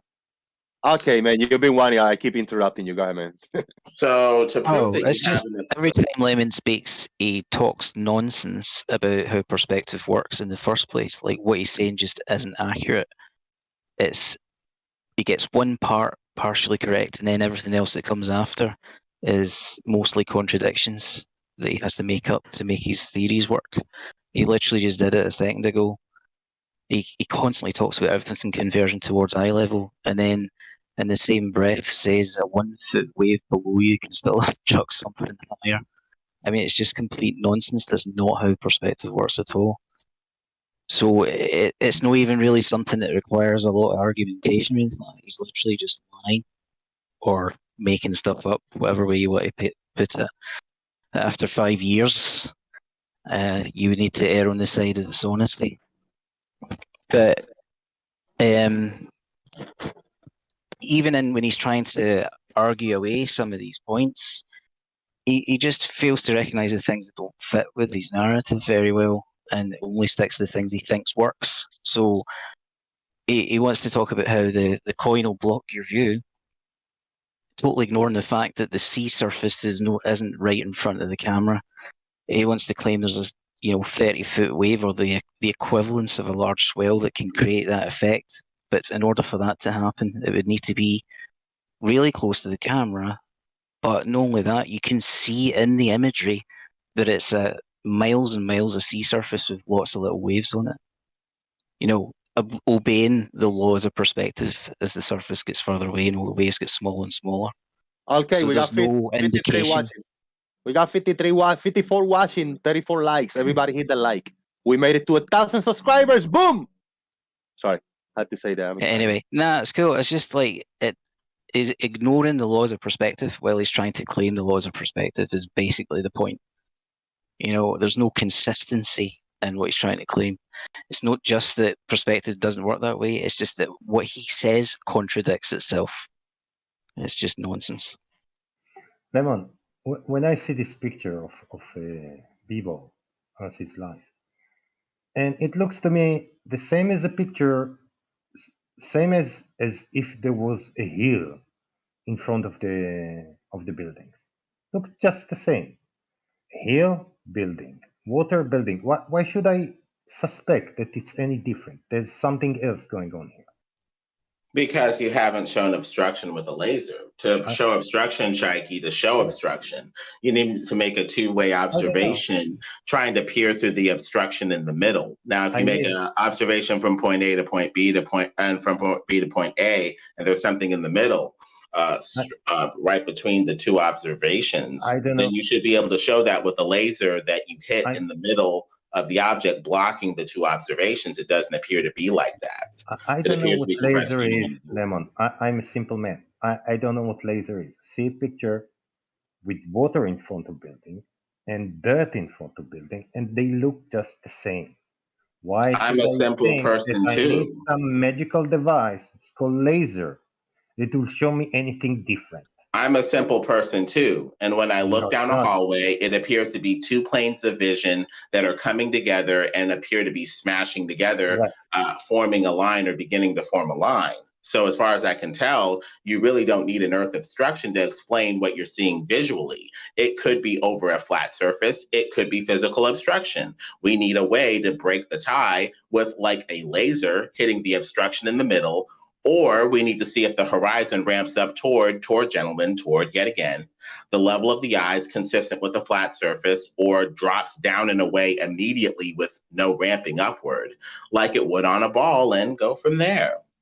Well, get a laser, go somewhere where you see this thing, and see if you see.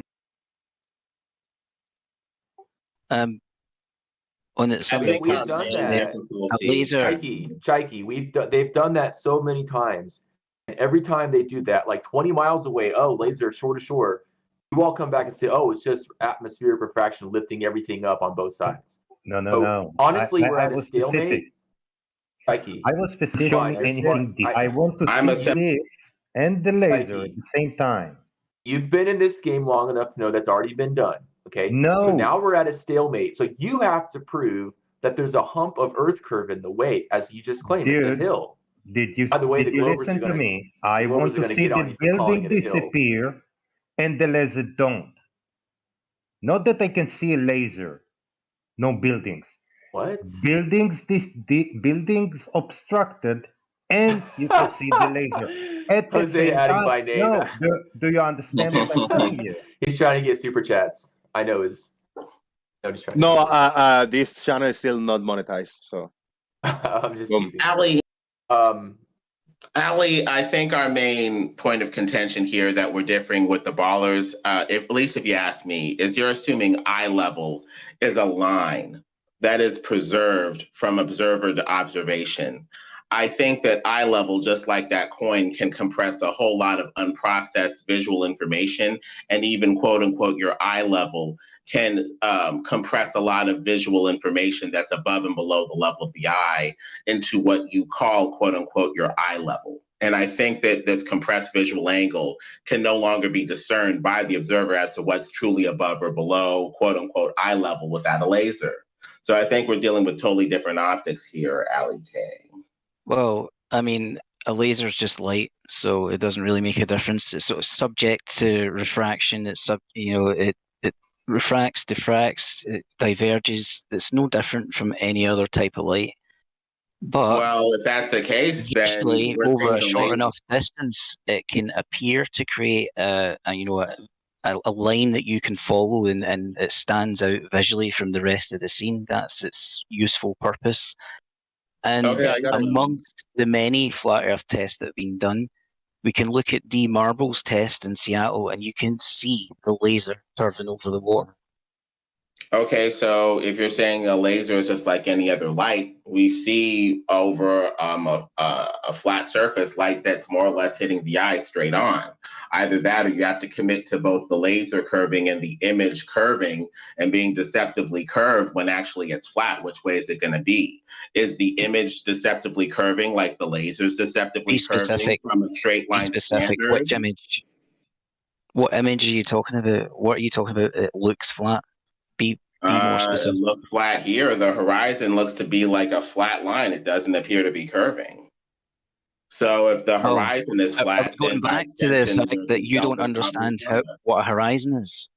The horizon is simply the meeting of two halves of vision because you're too close to a limiting surface. If you're going to say that a horizon looks flat as some kind of argument, what you're saying, Lemon, is that you don't understand what a horizon ought to be like on a sphere. You're not saying anything against a sphere. You're telling me you don't understand it.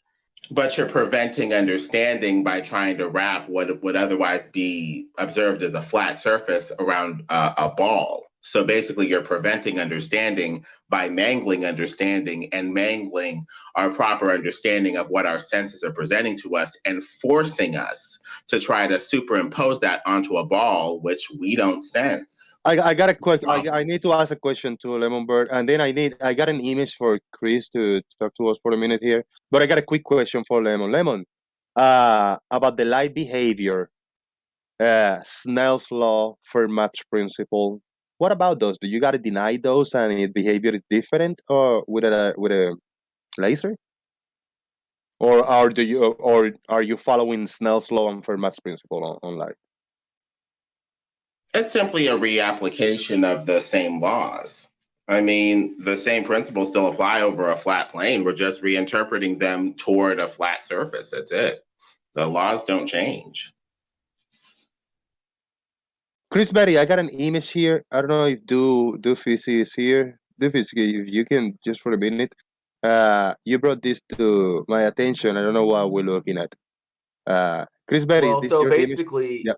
yeah, basically you've got people using, first of all, the worst quality images I've ever seen.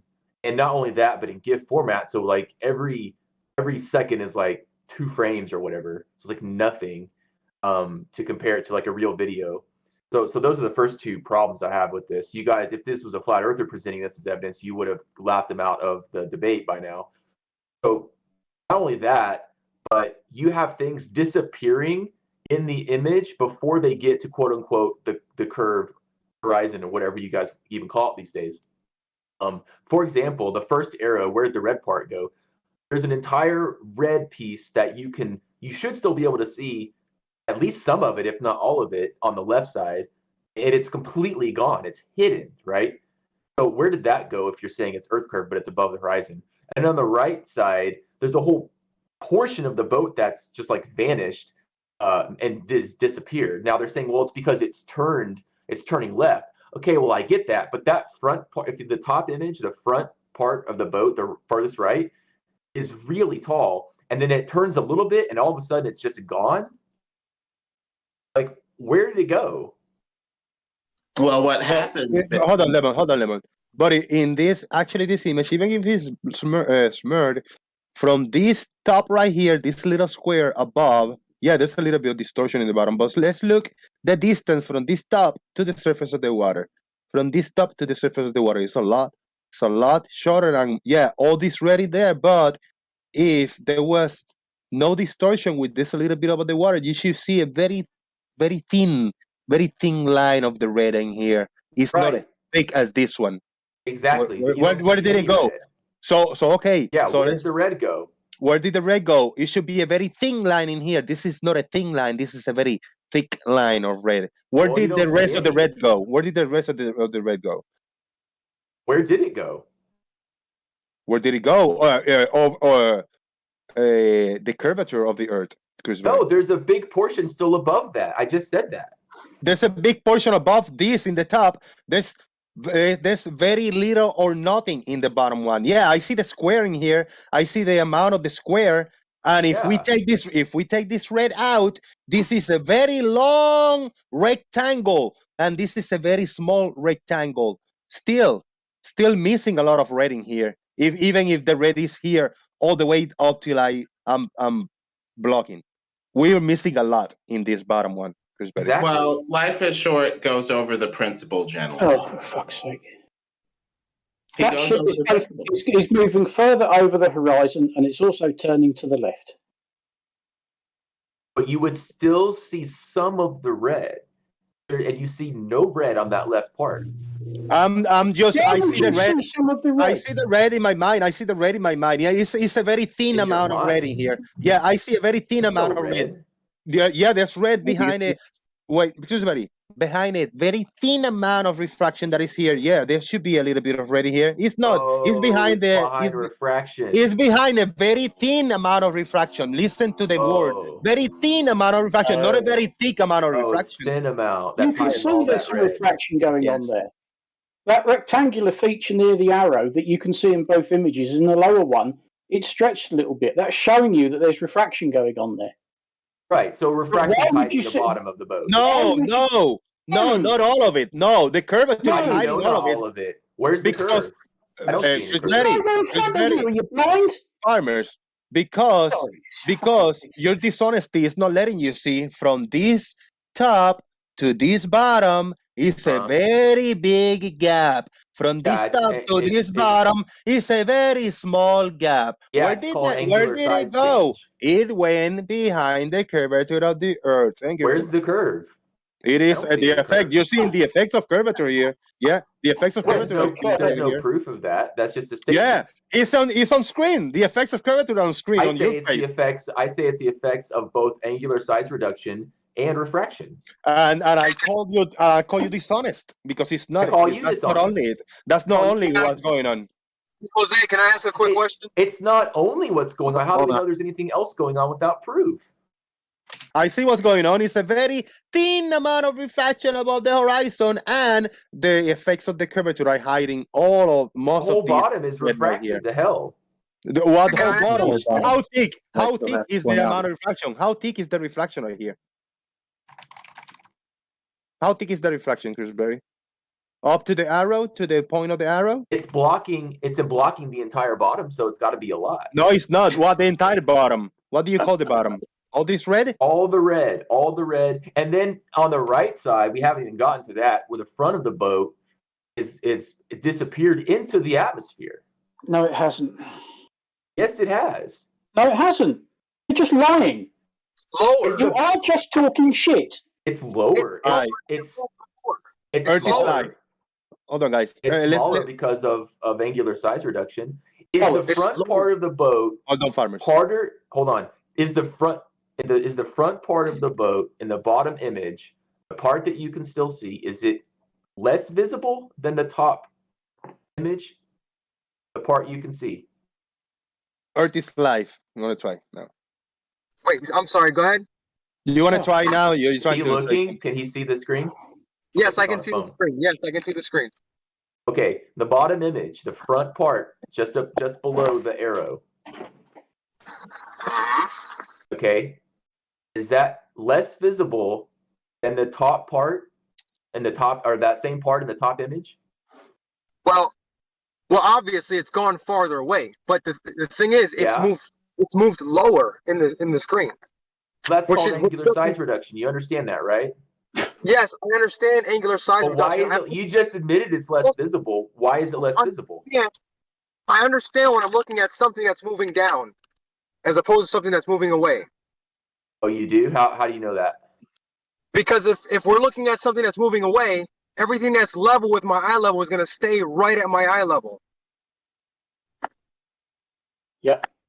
I got 2 shout outs to do. First shout out is to God. John Watson. Hey, we got to hit on PayPal, man. We got to appreciate the supporters of the channel. I don't get super chat, but I get a little PayPal here and there everywhere.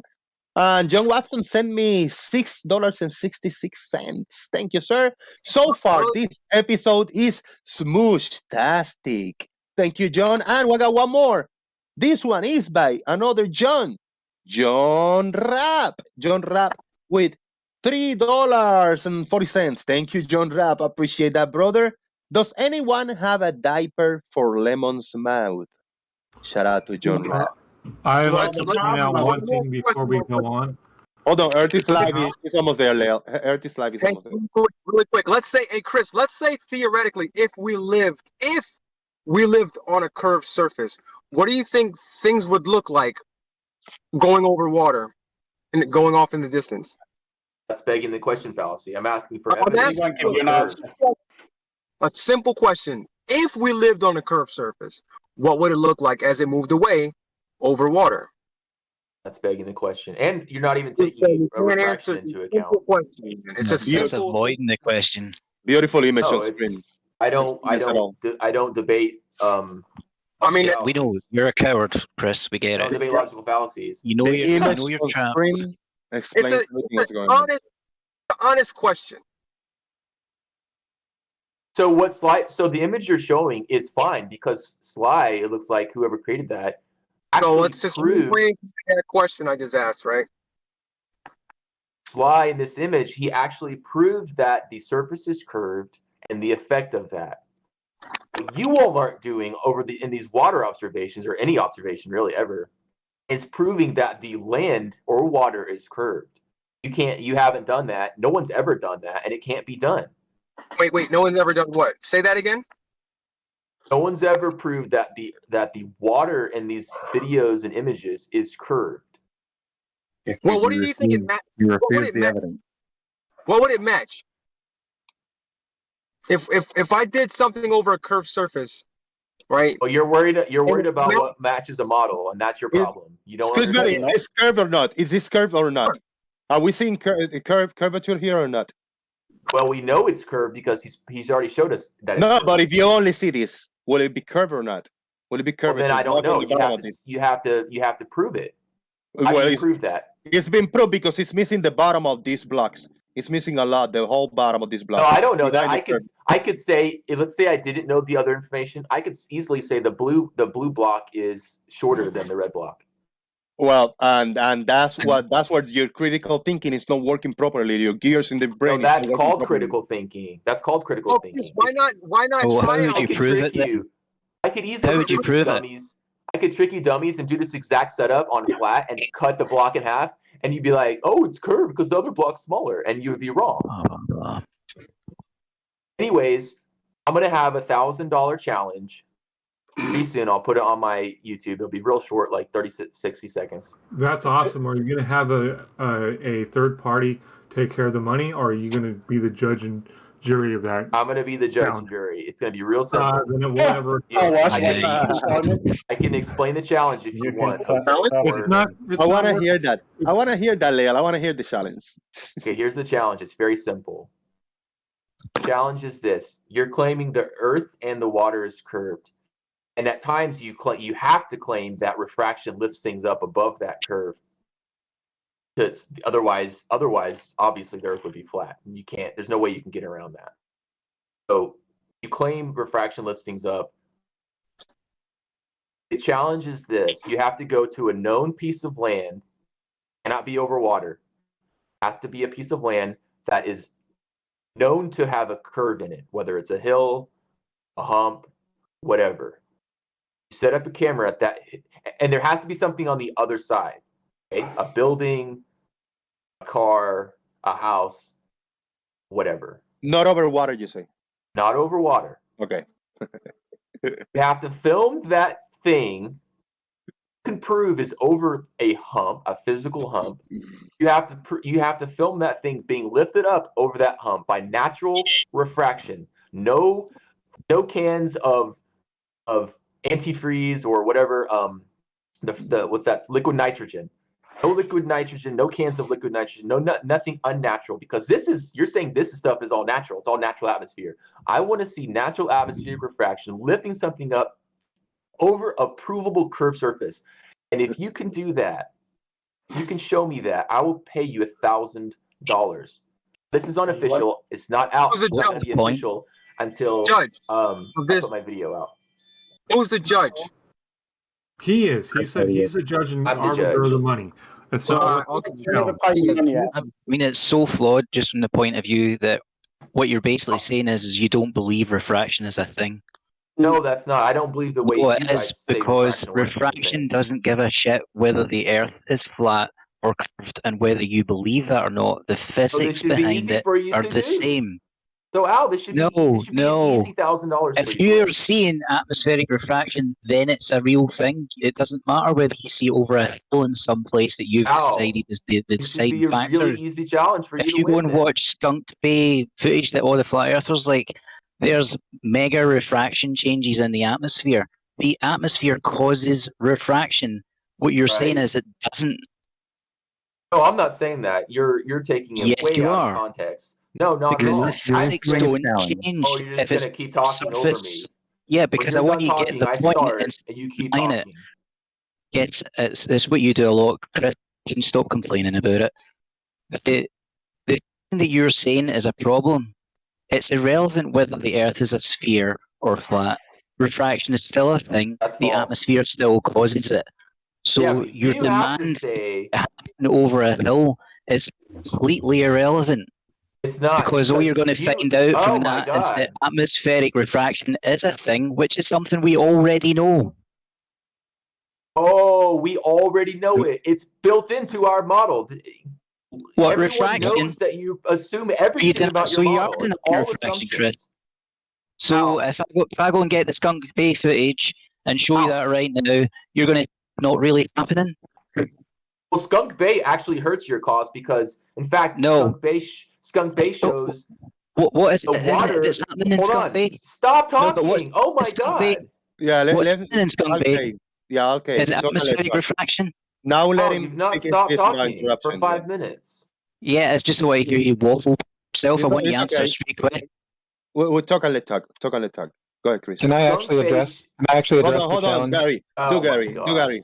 Chris Berry first, and then you. But I got Skunk Pause it Bay right on screen there. right now. No, I Skunk can't. Bay. It's a gift. Skunk Bay shows you the quote-unquote water line rising above the town. And we know that's not the case. And you guys keep showing images saying, oh, this is further back and it's now halfway up the lamp pole or whatever, the lighthouse. Yeah, that Skunk Bay is the same thing. Where did the town go? It's not under the water. Come on. So it's common atmospheric sense. refraction is a thing. Yeah, I didn't say it wasn't. I said the kind of atmospheric refraction Right, you so guys showing depend on in your refraction model isn't a over thing. a curved surface will only tell you that atmospheric refraction is a thing. No. Yes. You must. You, Gary, had a question for the challenge. Yep. See, what you're requiring is a differing in conditions from the same location. If I imagine what you're saying correctly, what you need then is the surface to have a different temperature. The hill. You want the hill to have a different temperature than the air above it. A temperature differential that's different on one set of conditions, and then different on another set of conditions, in order to cause this to occur anyway. I'm not saying what you need or what you don't need. I'm just telling you, you have to have a provably curved surface with something on the other side of that surface that's blocked. And then you have to film that something that's blocked being lifted up above that curved surface due to refraction. Call it looming, whatever you want. What do you think causes that to lift up? This What would cause it to challenge will never occur because he's the arbiter and judge. Yeah, we all get the payment. Chris Berry, you send it to me and I give it to the rest because I'm the one sharing the evidence on screen right now. Thank you. He knows why we get these effects over water, which is why he's asking to see it over land. I mean, it's so fucking transparent. It's painful. No, that's not right at all. You can see Make it it move. over land, no problem. But like, what do you think would make it move? No, he's In my- asking in my to have example? somebody show that it's moving. No, I want to to? Do you know, like, what are the factors? What determines the amount of refraction we see? Oh God. Somebody who knows nothing about refraction asking questions about refraction. I'm challenge.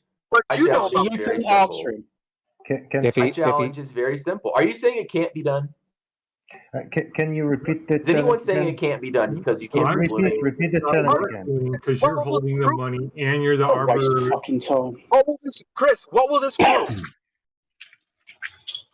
I'm saying the challenge isn't worth it because you're the arbiter and sayer. If we were to show you something even close, you can determine whether you accept it or not. So therefore, the challenge is not worth it. Let me And hear the challenge. That's for you to decide. Exactly That's how for you much to do you decide. think this object should be up over the curve? What would be an acceptable amount? 100%, just like we see in reality. Well, You guys, 100%. Ah, so there's the problem. Yeah. Why is that a problem? We show examples of that all the time, and you guys simply say, "Oh, it's just refraction lifting it up above the curve." Okay, the example that you were given was not 100% though. Froggy. The example I was Can you giving. please repeat the challenge again? Oh my God. This is what God, he's asking I for. want to understand exactly what the challenge is. This is what he's Okay. asking for, Taiki. This image I that didn't have ask here you, Neil. I asked you. Well, he didn't ask you. Chike is saying something, and I'm saying, like, I want to introduce for those big audience. I just found a new friend, and I adopted him because he got a lazy eye. Gary, questionable. Can you mute yourself? You are hot micing like a motherfucker. Can you please mute? Sorry, Jose. I didn't know I even had the mic on. I must have bumped it. I'll head to server mute you. Mute yourself, man. I adopted him because he got a lazy eye, not because he was 79 cents only and I bought it. It's because he has a lazy eye, and I feel bad for him. And now he belongs to Squeaky Earth. I just want to tell you guys that he likes, the rotation of the Earth. He can feel it because he can just he belongs there now. See, it's like perfect fit, perfect addition to the show. Shout out to Lazy Eye Frog. Thank you very much. I just wanted to say that. I'll be on myself now. I just think it's funny. I just think it's funny how he wants to do all these little challenges when we can clearly show you things being obstructed. I don't understand obstruction. Exactly. We agree with obstruction. So what would cause Hold on. I should know barely any refraction. What would cause obstruction? Barely any refraction. Yeah. What are you talking about? Minimal. Jackie was minimal. going to ask. Or Jackie was going to mirage. ask about the challenge. Okay, go ahead. The challenge is simple. Actually, Slice Barkane's image is part of it. So basically, he showed in the same image, he showed the fact that the surface was curved, and he showed the result. You have to show over land, because with water, there's no way to show a curve with water. No one's been able to do it. You have to provably show a curve on the land. You have to have something on the other side of that curved land, whether it's a hump, a hill, a mound, whatever. And you have to observe with the video camera, naturally observe refraction looming that object above that curved surface. Yeah, Can I use already done a flat earthers video? I don't understand why you think that would get the whatever price is. No, it's never been done before. Oh, it was. You know what else has No. never been done? Demonstrating I saw a obstruction whole over a mountain flat surface. lifted up over land. Right. And it never will happen. right, Chaiki, there's one other catch. Hold on, Chaiki, there's one other catch. He requires that the object that's obstructed, you see 100% of it, which changes the challenge. What's wrong with that? You guys say things loom up 100% all the We time. can't see. Yeah, when does that happen, Chris? Give us some examples. Black Swan. Hey, really quick, I got a challenge too, So Chris. that was one really bad example of extreme refraction. You say it happens all the time. Can you give us some examples of this happening all the Black time? Swan happens. There's multiple That's videos. the same of Black one Swan. you've just repeated yourself. Can No, you it's try not. again? You're not listening. You didn't just say Black Swan twice. there's I think you better multiple rewind, or instances maybe just go and see your doctor where you're right now because you've talking over obviously got people. dementia. You're talking over people. You can't hear Hey, their really answer. quick, can I just I say heard my you. challenge? Repeated yourself. Give Let me us say some my other challenge. examples. There's multiple Sorry, Earth is Life. I examples want to of hear him Black give Swan. examples. He's claiming there's multiple examples, and we say it, we show it all the time. I want to know what these examples are. Shouldn't be difficult. Well, Randy has examples. Travis has examples. BMLSB 69 has examples. Okay, I mean, vague, I can go anecdotal on and on and on. statements that people have them, but not actual examples. Give me an example. Are you saying that your model doesn't need refraction to loom stuff up? I'm asking you a question and not saying I'm asking anything. you a question. I'm asking you to provide the examples you claim exist. Answer for your model, please. Either provide the examples or retract your statement, Chris. I've already provided an example. So You now haven't. you're moving the goalposts. One isn't good enough. You need multiple examples. You know what causes looming in our model, Chris? I don't care what causes it. You say it happens. I need to see it proven. Really quick before I get out of here. Computers know Here's my challenge, Chris. I want you to take a basketball, put it at the end of a basketball court, and have the flat surface of the basketball court block half of the ball. That's my challenge. $10. If you can do it, If I'll the give you ball $10. was far enough away, I could do that because refraction would kick in and it would have blocked the whole ball. I'll give you $10 if you can do it. So if I take a basketball at any distance, if I film that basketball disappearing on a flat surface, No, he didn't say any distance. Be a flat surface. Has to be a flat surface.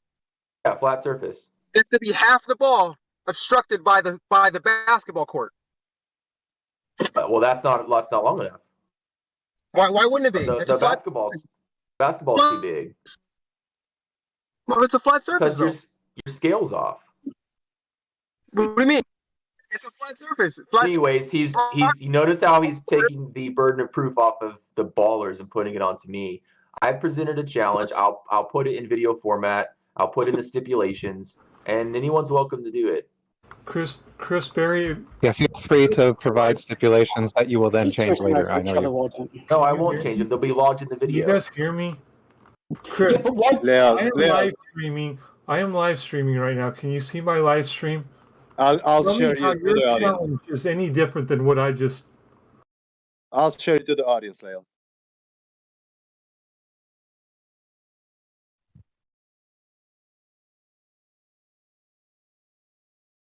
So, Chris.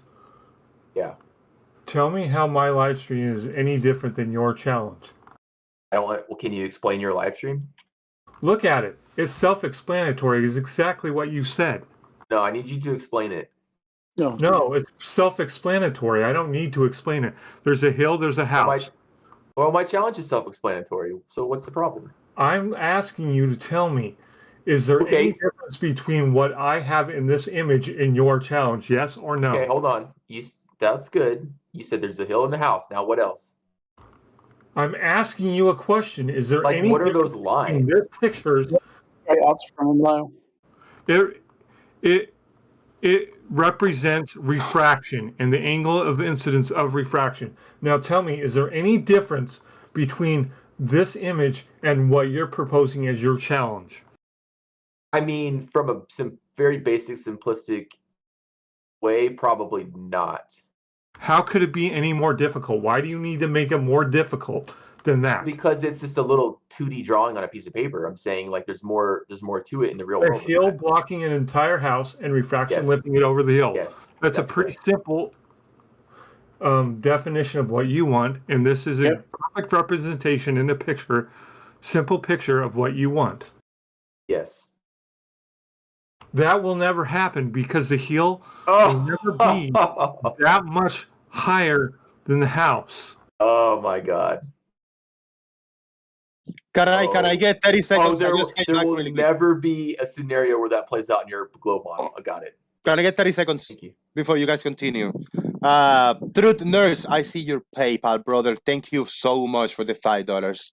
The way I typed it is weird because PayPal abbreviation is PP. And I see, Truth Nurse, I see your PP, but that's not what I mean. Thank you, brother. He says, Chris Berry, you have to naturally observe 100% looming using a video camera. LOL. He's not moving the goalposts. He's built them on Mars to begin with. Truth Nurse, thank you. Like it. So That's in accurate. representation, that would be representative of the Rocky Mountains. Me standing on one side, the house on the other side, and looming, causing me to be able to see the entire house. There would never be a incident on Earth where refraction would be enough for that to occur. So your challenge is stupid and just debunk the globe. It would never happen. It doesn't debunk the globe, you twat. Yeah, 100% it does. No, it Yeah, doesn't. the situation that you've put forward requires a change in the gradient over that hill to be such that at the shorter distances, because you wanted this to be a verified hill, so it has to have elevation changes. Those shorter distances. It doesn't have to be short. It can be. Yes, it does, because you want something with a verified elevation change, right? So now we need to have over the distance of less than a mile for there to be a gradient that's strong enough to lift an entire object so that you can see the whole thing. I didn't say less than a mile. You're adding that not to my challenge. That's not part of the challenge. There's no distance limitation to my challenge. It's because he understands the nonsensical nature of your challenge. No, he's adding false stipulations. No, he's not. We've demonstrated it. Yes, Chris, he is. Did you see the image I posted and tagged you in? Nope. Then look for it. I'll post it again. So yeah, again, this comes back to the point that the premise behind this is essentially that refraction wouldn't work over a curved surface, which is just complete denial of refraction No, that's itself. not the premise. That's false. Yes, it is. Once again, you're mischaracterizing the challenge. I'll share the image on my screen. Atmospheric refraction exists. What difference does it make if the surface is curved? The gradient means that the light will be angled downwards, thus raising the image that you see. How does that change over a curved surface, Chris? I want to see verifiable proof of naturally occurring looming. I've never once seen that. Okay, we have that in the Black Swan. Again, looming. The actual thing that the atmosphere does by its very nature of having a gradient. This is what I'm saying. You're denying natural refraction the way it actually occurs all day, every day. Gary, do you understand why the Black Swan doesn't prove it either way? I do actually understand what the argument is. The argument is that refraction, the Black Swan argument is that refraction does not exist. That's a false argument. Obviously, you know that it does. Oh my God. So if you read, yes, it is. Hold on just 1 second. I'll explain it to you. If you read the original argument, it says that the geometric horizon must be observed at a specific location, which we know is not something you can do while refraction is occurring. It's not going to be specifically in that one spot because refraction exists. I understand what you said. No, so it's not geometric. That's the point. I don't know how you missed that. Oh my God. Wow. So if you say that it's because refraction exists, then it's no longer geometric, you're making a terrible argument. How is it a terrible argument? If I say the pencil I put in a cup of water has a different appearance. Now, hold on. Now you asked. If I put a pencil in a cup of water and it changes appearance, hold on. If the pencil I put in a cup of water changes appearance because of refraction, I don't then conclude that the pencil is no longer geometric. Are you saying the horizon is geometric? It's both. You see it. You cannot have an apparent horizon. You cannot have an apparent horizon without a geometric horizon. Can you show me it's the the necessary antecedent. Oh, can you show me the definition where it says horizon is both geometric and apparent, please? The necessary antecedent for an apparent horizon is the geometric horizon. We cannot have an apparent something without a physical something. Can you have a horizon on a flat surface? No. You are the one that must explain that. Really. You are the one that must explain that. You guys are hilarious. We have the horizon we have because we're viewing it a tangent across a curved surface. Chris, I posted the image again. Do you see it? I don't want to change subjects yet. I'm having fun with the flag. Yeah, it's on screen right now. I'm sharing that. It's kind of the same subject. It can only whine about one thing at a time, Blossom. No, Gary and I are having a discussion. He clearly doesn't understand the Black Swan. He thinks the horizon is both geometric and apparent, which is That's correct. That is hold on. correct. Hold on. contradiction in terms. No, it's not. No, it isn't. Because as I mentioned, hold on just 1 second. If you have that straw or that pencil in that cup of water and it has a bent appearance, it is both refracted and geometrically located. We can see that the pencil is both physical and refracted. Is the part of the pencil that's in the water, which is the refracted part, just like the atmosphere is always refracting everything on the Earth, is that the part that we should be paying attention to? It should be the part that's in the water. Sure, yeah. That part is physical and refracted.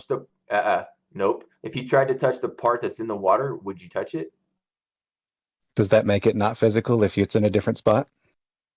It makes it apparent. Okay, and it's physical what too. The horizon is. Right, and it's physical too. It's physical. Yes, it is. You're not going to tell me that if I put a pencil in a cup of water, it's no longer physical. The position isn't physical. It has a physical position. Don't be a dumbass. The position. Physical and geometrical position. Physical, just like the horizon's position isn't physical. It's refracted.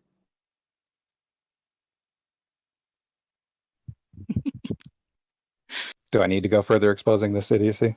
No. Seriously, he's just burying himself. Yeah, Chris. Can Okay, you so Out of curiosity, Chris, you just said that the atmosphere is always refracting. Can you tell us which way it's always refracting, please? No, no one can do that. It varies. Ah, how convenient. Mm-hmm. Note that at 20 feet AGL. Note that at 20 feet AGL or above, the atmosphere is such that the highest density is below, so the light should only bend downward. But you're just going to ignore that part. I don't know what you're talking about. I know. That's why we know that you don't know what's going on. Anyways, you guys have taken this conversation so far off topic. You don't understand the Black Swan and its point. You think the horizon's physical when it's not. By definition, it's not. Physical isn't in the definition of the word horizon. So I don't know how to get you to understand that you're just wrong. Chris Berry. There's no other way. Chris Berry, if you look at my screen share, it's a very easy diagram here for you to understand when something is physical and apparent. Thank you. So what is the Black Swan? I just need a citation where it says the horizon's physical. No. You don't need a citation. Real life experience tells you that. Chris Berry, if you're aiming at a fish that you see, you shoot the arrow, you're gonna miss because the fish physically is in a different location, but you're gonna see it in a different location. I mean, it's real life experience, it's common sense. That's what you guys go to. Common sense is real life experience. You don't need the problem with this logic is you don't need a curved surface to have a horizon. You're trying to prove the horizon. You're trying to prove the curve by saying there's a horizon, and that's 100% false. No, it's not. That's not the entire thing. No, that's not the entire thing that's going on here. What we're describing is the effects of refraction do exist. The Black Swan argument pretends that they don't. Exactly. Yeah, you remember when the Black Swan argument said that the geometric horizon has to be at a location that we optically see? Do we forget optics exists when we make that observation? Exactly. No, he claims everything is optical. So what's the Black Swan argument? If everything is optical, and that's not a claim of the Black Swan, is it? The claim of the Black Swan, like once again, is to show that the horizon's not physical, and therefore you cannot use it to try and prove Earth curve. I don't know how much easier of an explanation. By observing, by looking at an image, right? By looking, observation, optical. Well, by definition. But how do we know by definition if we don't see it, if we don't observe it, if we don't see it? There's an image Black Swan video image, we have to see it. It's optical.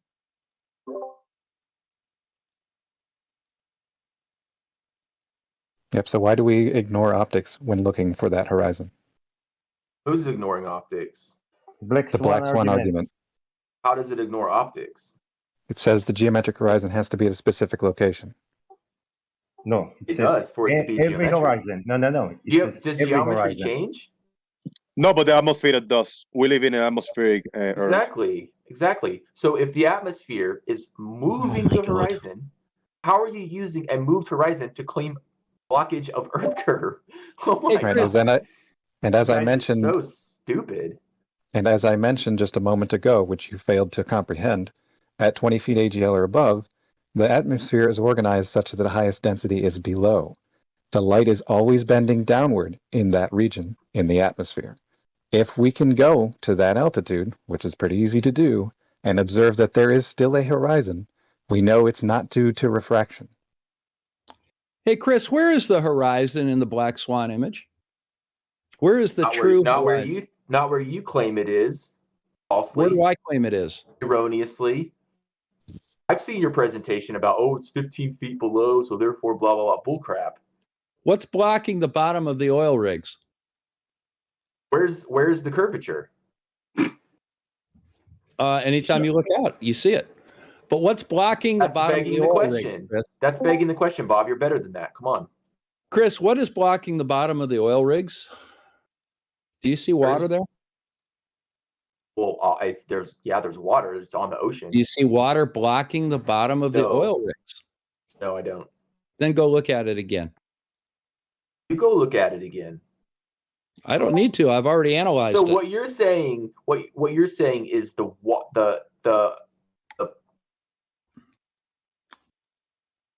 Get it out. You can do it. Hold on.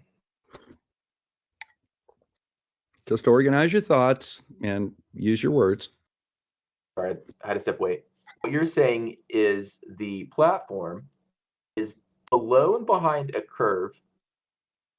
Yeah. That platform is then lifted up, and then not only that, but the part behind the platform of the horizon is also lifted up above the curve. So it's like a dip. It's a hump, a dip, and then a lift. The horizon is varying. No, not at all. Yeah, the refraction from not A at to B. all. It would have to. So where is the bottom of the oil rig? Why can't we see it? What's blocking it? I'll do a quick drawing and paste it so you can. I don't need we already have a photo. Tell me what's blocking the bottom of the oil rig. We already have a photo. I posted it. Yeah. Yeah, where's it where's would the be good to see your drawing so that we can see where your misunderstanding is. But the bottom line is something is blocking the bottom of the oil rig. What is that something?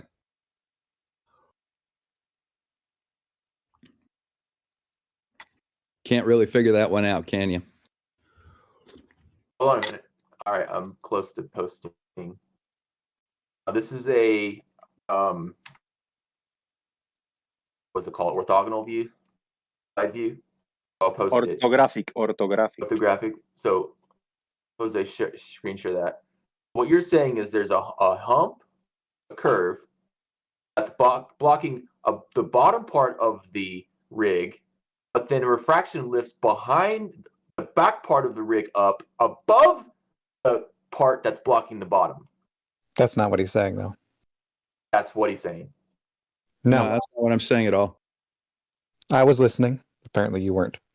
That's exactly what he said. You're right, Chris. No, because what he did actually mention was that there's part of the oil rigs obstructed, the very bottom, and that there's more refraction going on beyond that. Yep. Exactly. So blocking the bottom of that oil rig, Chris. Why is the water in the way? Yeah, why is there water blocking the bottom of the oil rig? Why is the horizon behind the oil rig? You ever hear of Sata-Brahmaja? I can't hear. We're very curious as to why, if the horizon is behind the oil rig, as you claim, then why do we not see part of the oil rig?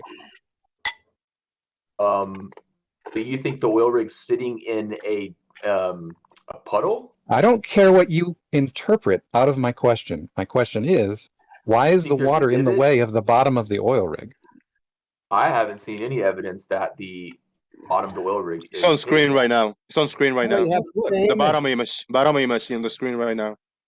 Let me have a look at that. Let's see if we can show this. I think he took it back. All right.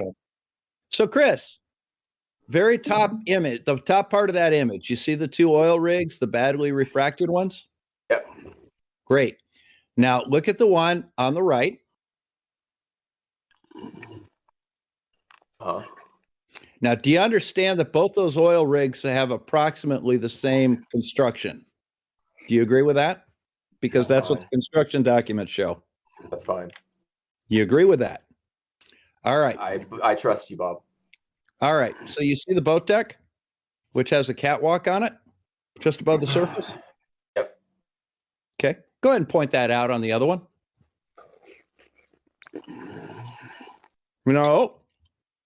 Go back up, Jose. Oh, okay. Go to the one on the left. Oh, the other one that's on the bottom. There you go. further. The other one that's further and more refracted. That is sitting on. Yeah. Show me where What the happens? boat deck is. What do we know about refraction over water? Where does it manifest first, Bob? First, show me where the boat deck At is the bottom? before I answer any of your questions. Bob. Show me. Point out the boat deck there. Bob, where do we know refraction to manifest first over water? At the bottom or the top? Please answer my question, Bob. No, I'm not Simple going question. to. You're gonna He's not point out where going the boat deck is. to. Oh, I've got a. Well, he asked you a question. He asked you a question first, Chris. Chris, he asked. He's eating Point his out the boat oatmeal. deck, Chris. He doesn't want to Chris answer Berry. my question. Chris Berry. I am happy What? with Bob answering your question after you answer his question. It's obviously had more refraction affecting it because it's many miles further. What's the distance between the first one and the second one? Do you want you're hot road micing. distance or flat Earth distance? Whatever you want to give me. No, I need to know because they're different. Give me whatever you want, Bob. It doesn't matter because I know it's going to be multiple miles. Is it? Yes. How do you know that if you don't know the difference between the two? Okay, then I could be wrong. What is the difference in distance between the two? About 3 miles. Thank you very much. So, respond to your question, and I still expect an answer to mine. 3 miles more of atmospheric refraction affecting that second platform. Question back to you, Bob. Do we know the refraction to manifest at the bottom or top over water first? Does refraction manifest over the bottom or the top? What do we It see the manifests effects of on refraction? your Does line of sight. However, Does you're it affect the bottom of objects near the surface of the water, or does it affect the top? well, actually, the most refraction in that picture. Can you move the left oil rig over a little bit more, Jose?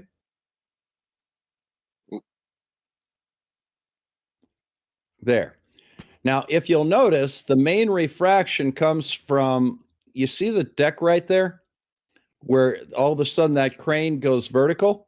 Right. So That's obviously where the main being refraction in affected, that right? image is. So it's not at the base. It's How do actually, you know it's not at the base? We know for a fact that refraction affects the Because you can bases of see it. things more than the tops. yeah, but you see, it. refraction will also lift it up. And even though that's right by the water, even though it's right by the water, we still have considerable oil rig below the horizon there because the horizon is between us and the oil rig. So, no, the horizon's behind the second oil rig. So you No, think, it isn't. Yes, it is. You think those oil rigs? You can Well, see the horizon right there, Chris. It's The first blocking one- the boat deck. Hold on, I just want to clarify because I've heard both yes and no to this question. The first one, the second one, I won't even argue. I still think it's behind it, but the first one we know for a fact it's behind it. You're saying the first rig is sitting in sort of like a puddle where the physical horizon is blocking the bottom, Yes. and then it's the horizon They're both behind the being oil blocked in the rig bottom, and yes. behind the physical Earth curve. Is then Nobody being lifted back up physically rising behind those higher rigs. than it? Yep. Nobody is saying that the Earth is rising behind those rigs, Chris. That's something Through you made up. refraction. That's Through just refraction, Chris. So That's you called think a we- Nobody said the photoplazma. Earth is doing What's this that. new model? Puddle Earth? No, it's called a Nobody fact is barrage. saying, It's once well again, established. one more time, nobody is saying that the Earth is rising behind those rigs, Chris. Nobody is saying that. Okay, so we live. So it's puddle. It's in a How puddle. much is the front rig missing, Chris? In that picture, how much of the front rig is hidden by the water? Well, it doesn't matter if anything's missing or not. The question is what's Doesn't? causing. Why if it's doesn't it missing. matter, Chris? Don't you Because the think that would be very critical to find out whether or not there was something blocking it in front of it, like earth curve? Well, it's called obstruction, and you haven't proven what's causing the obstruction. The water. You can see it right there. I say refraction. I see water in front of it. So how do we know what's right? I see Because refraction. you don't understand how refraction lifts things versus make them sink. Refraction lifts things. It doesn't make them sink. How much of that far rig should be missing according to Earth curve? Now you're basing it on a model, not evidence. No, I've got plenty of evidence for it. I'm asking you, how much do you think I'm asking for proof. should be missing on that far rig on a spherical Earth with a radius of 39? Do you have proof, tangible proof that Earth curve is blocking the bottoms of those boats? Yes. What is that proof, please? You can look right at it and see it. There's That's water not in proof. front of the bottom of the. There's water in front of the bottom of the rigs. That's not proof. Oh, so you're telling me that that's not water in front of the rigs? No, I said that. I said your evidence, which is just that evidence, isn't proof. What do you think it is? If it's Does it- okay, does it if matter? evidence isn't You haven't proof, what proven is it. it? Well, evidence isn't proof. They're two different things. First of all, if you didn't know that. Okay, well, go ahead and Second of all- explain to me why second that's of all, not proof. It doesn't matter what I think. You haven't proven your claim. Yeah, actually, I have. No, you But haven't. tell me, that's water in You just front. said you blocking see the it. Chris, you're trying to talk over me, and I'm not going to let you do it. All right, it's my turn to talk now. There is water in front of that oil rig that is blocking the bottom of it. You can clearly see it in this image.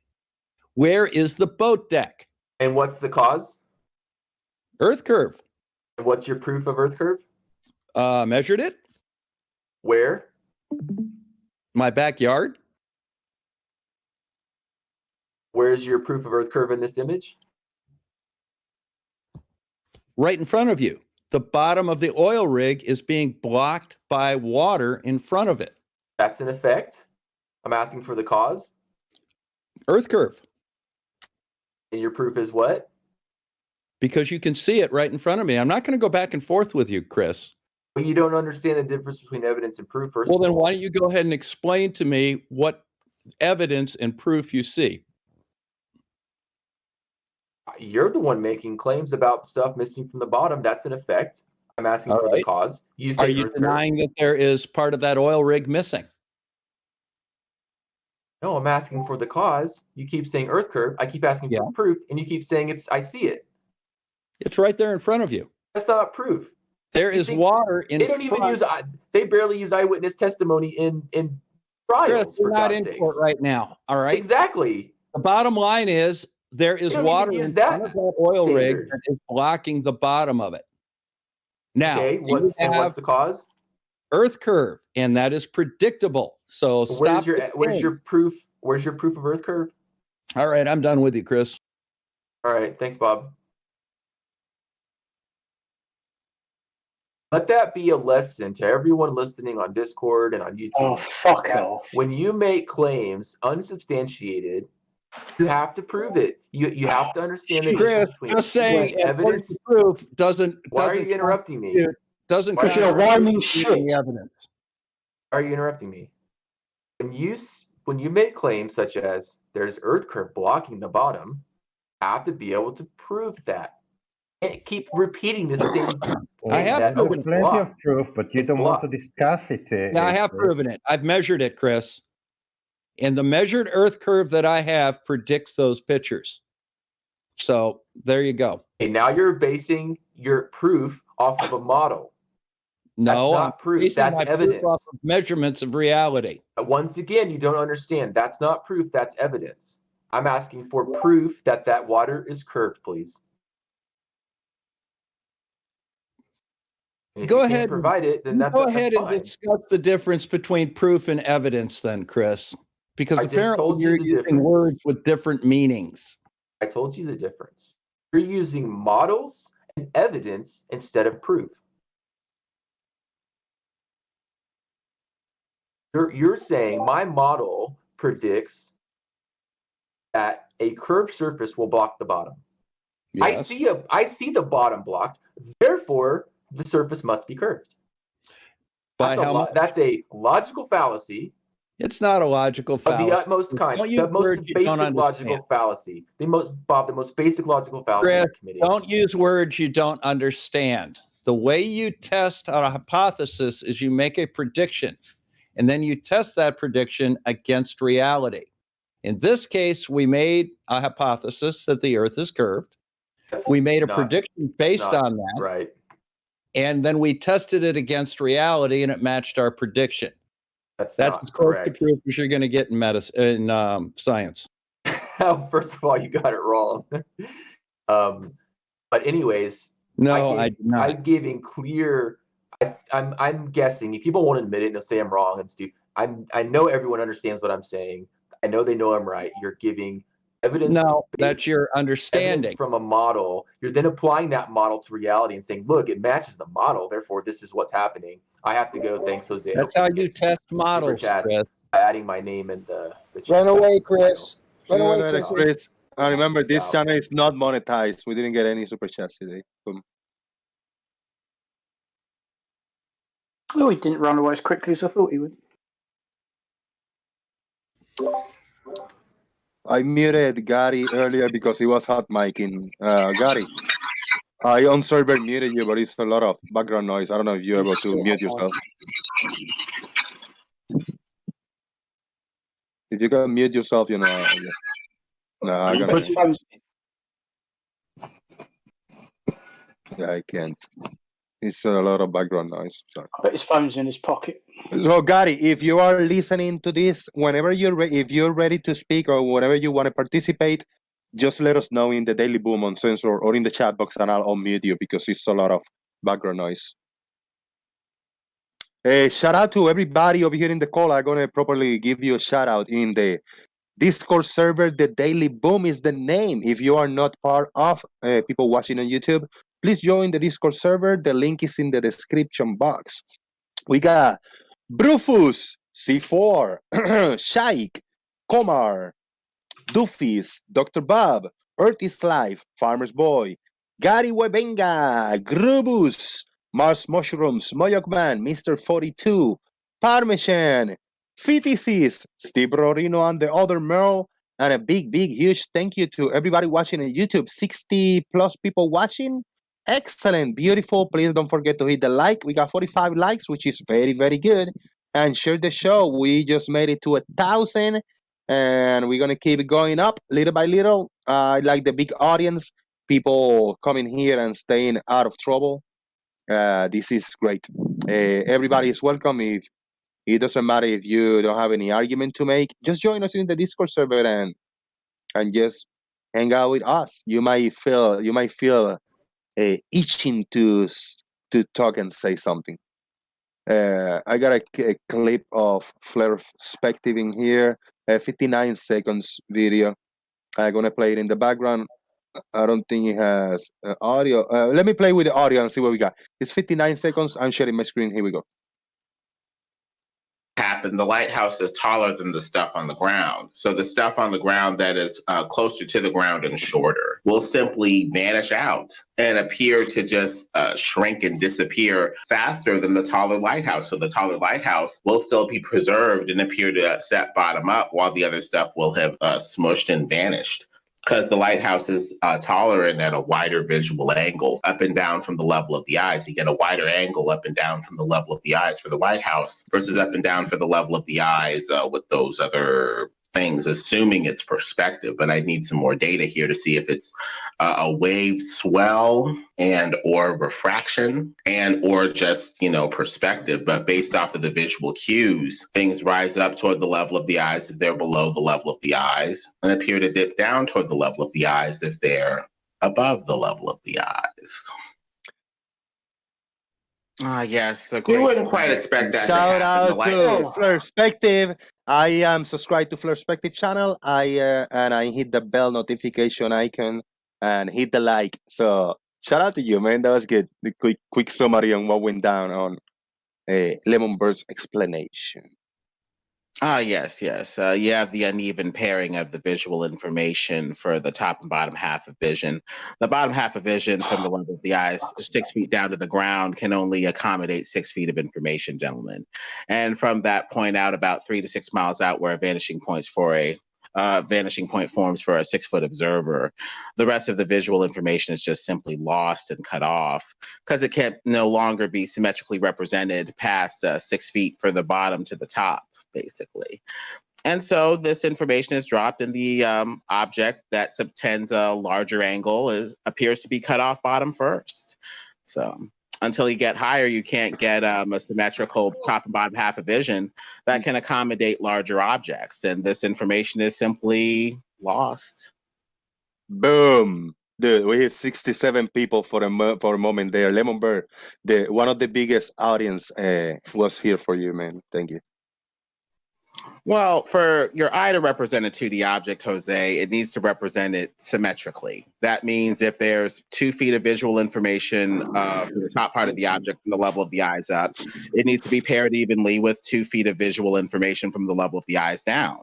That's going to be impossible if you're 6 feet off of the ground, because symmetrical representation can only occur up to 6 feet of object up and down from the level of the eyes. Anything that's taller will have information that's dropped and or will appear to set, because your eye can no longer symmetrically represent the information. So even though the angle packets are equal, 10 degrees above and below the level of the eyes is represented, but the amount of optical information, namely the size of the objects that are represented in that angle of visual space, are not equal. The bottom half of your vision will bottom out at 6 feet, and no more information will be represented beyond a 6-foot threshold.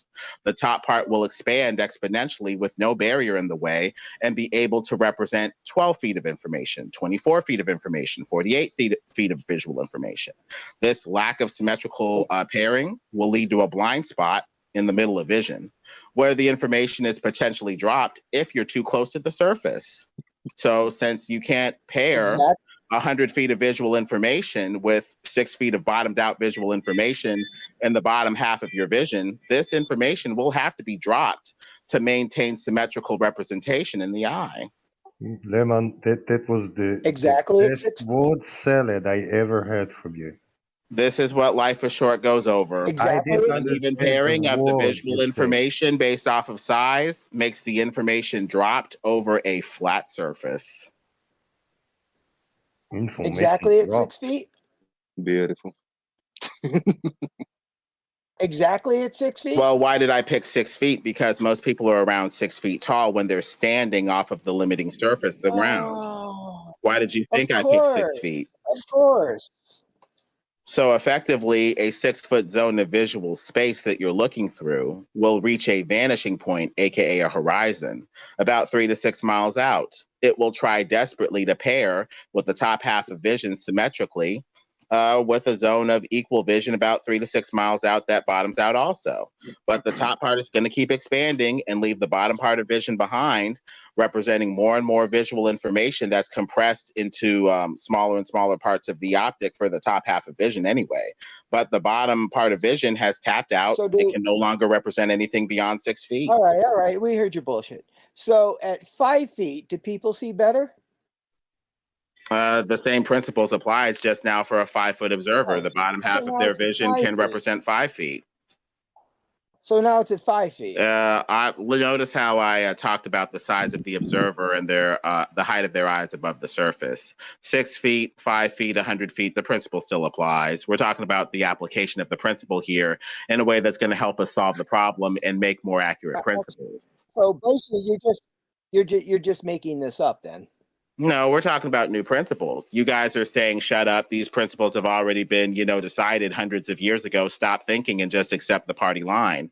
And on top of that, you're waxing hypocritical, sir, because Ali K said, or implied rather heavily, that you say that it's flat because it looks flat, but you guys are saying the same thing like hypocrites. You're saying it looks like it went behind an obstruction because it preserved its size ratio and appears to be cut off from the bottom like it's going behind some sort of obstruction, and therefore by logical extension is a curve. So you guys just sound like hypocrites because you're saying the same thing just from a different interpretation of the principle. You're saying that it looks obstructed and or round because it looks obstructed and or round, but you're not even willing to test it with a laser. I'm willing to test my assumption with the laser, assuming it travels straight. You're trying to take away the only way to break the tie with the laser by saying lasers curve too. So there's no way to tell beyond what it looks like whether it's flat or round anyway. So you guys just sound hypocritical. What's the holdup, Lemon? These Go haven't and been make your decided laser upon. test. They've been proved. So anyway, gentlemen, we need a straight standard to test these assumptions flat or round. Yeah, we need. Go and do it. You said, I'm willing to. We did, and we found the curvature wanting. What did the Globers say? Oh, lasers happen to curve a little bit, therefore they're not good enough to test the curvature of the Earth. No, We found out actually they lied about the distances. That's what we found out. It doesn't curve 8 inches per mile squared. That's absurd. You still need a straight standard to test your assumption. Otherwise, you're saying the same thing the flatties are saying, that it looks obstructed. Therefore, it has to be a hump of Earth obstruction. You're saying the same thing with no way to test it now, except that says barrel distorted photos, a poor interpretation of light, and CGI. I'm sorry. Fuck up. Your principles are flawed, gentlemen. Your principles are very flawed. Your principles are flawed. And you're hypocritical because you're saying the same thing that the flatties are saying, but you have no way to test your assumption. The flatties at least are assuming that a laser travels straight enough and true enough to measure the curvature of the Earth. You don't even have that. Hypocrites, I'm sorry. Numbnuts. We've been to space. We clearly see the curvature of the Earth. Your claim is complete twaddle. What's really funny is you don't understand how silly and stupid you are. You still need to test your assumption with a laser. I don't know what else to tell you. And if you forget about the unequal pairing of the visual information based off of the size of the objects that are represented in the visual space based off of the distance from the observer, being unequally paired for any observer that's too close to the ground, 6 feet off of the ground versus infinite room from the level of the eyes up, your principles just aren't working anymore. Hold on, please. Let's not do that, Steve. No. Let's not interrupt just like that with background noise. I got an actual question for you, Lemon. Are you totally alone with your theories and ideas, or is people like with you? Some people with you? I mentioned Life is Short. The video by Life is Short goes over this. This is the. So is he with you? Like, is he with you and the people with you, or are you with them? You are with Life is Short. You are with him, but is he with you and others? And Gary Wabanga, they talk about similar things, compressed viewing angle. And if anybody's saying that it's some sort of optical thing, they're with me generally too with the optical part. Now, if we're talking about the specific meaning and the nuts and the bolts and the technical, explanation, that varies from here to here. But we're all saying more or less the same thing. Some people say that it's refraction with an R. I don't say refraction with an R because people think of refraction making a hazy, unclear image. I say diffraction with a D because that doesn't deal with, visual haze. It's just, how the light rays cross as they go through your pupil or the camera aperture. So I would say diffraction with a D. Diffraction with a D. The diffraction of the, I'm just making notes here. When you look at a camera obscura, they say that the image flips and inverts because of diffraction with a D. No one said where the image flips and inverts, you would expect the light rays to cross and become unresolvable and make a horizon. So that's why I go with diffraction with a D. No one says the image flips because of diffraction. Then why does the camera obscura image flip, Chaiki? because that's the only way it can be shown. It's going to be Anything, diffraction with the D. You're going to anything avoid saying below, the same term that I am so that you anything, can declare a victory and say that I'm wrong. But yeah, once you use because the the technical angles, term that's because accompanied with it, it's diffraction with the D and you know it. it's because the angles, the light go through the hole. And that's called diffraction. No, When light appears to bend around an obstacle or go through an aperture, we generally call that no, diffraction. that's refraction. When You can it play goes through semantic an games if you obstacle. want and avoid admitting that I used the right term. No, That's fine, no, Chad. you I didn't. really don't care. But it's diffraction with the D if you want the most technical Lemon. definition that the Lemon. Globers won't play semantic word games with you about. Okay, Lemon, you're talking about diffraction, which is basically the bending of waves around an obstacle. But then at the same time, you're talking about lasers being true and straight. So which one is it? So is the laser going around an obstacle? As far as I can tell, it's not. It is a straight standard against which to measure the supposed curvature of the Earth. That is all. Does a laser ever bend?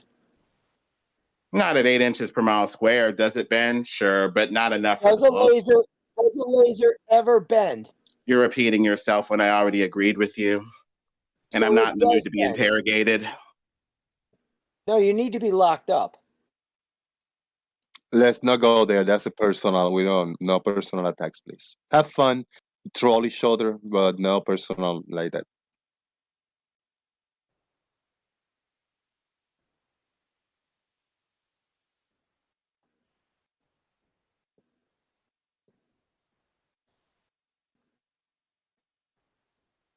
Oh, I hope he didn't get offended by that comment because that was unnecessary. That was personal there. You don't need to go there.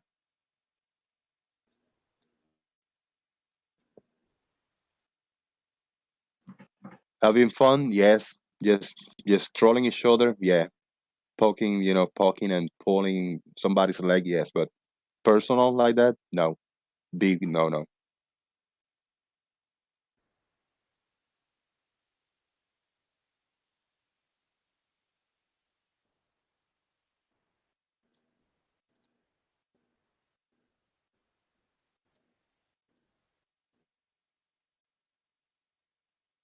And that killed the show. Damn it. Fuck. Why did you kill it? No kidding. We're all still here. We're just waiting for Lemon to spout off again. The person who say he should be locked up, do you want to apologize to the audience? No. Who was that? I will apologize to the audience for saying that, but when Lemon questions people's intellectual integrity, he does the same thing. Yeah. Well, I'm gonna apologize to the audience in behalf of Steve Rodino. He's gonna be server muted, and he's gonna be in a timeout for a week. Thank you. A week for personal attacking and losing one of the panel members for the day. That was no good. No. Gary, are you still hot mic in there? Oh, he's unmuted. Still hot micing. That sounds like. Oh, sorry. I had been muted. I didn't unmute it. Yeah. I just unmuted because it was a lot of background noise. But you get it's less noise in the background now.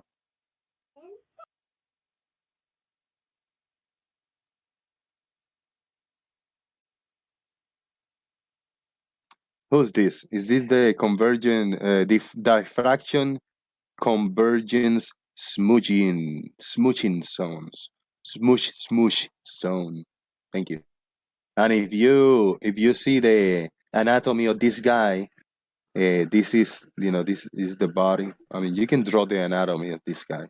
Oh, with a very short legs, yeah? That's what you mean? Yeah. Yeah, I've seen that picture. It's pretty funny.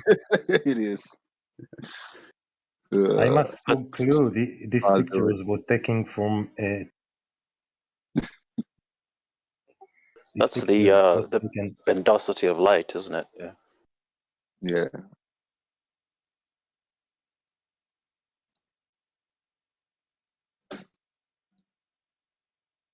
If we hold on, I'm gonna switch my screen share.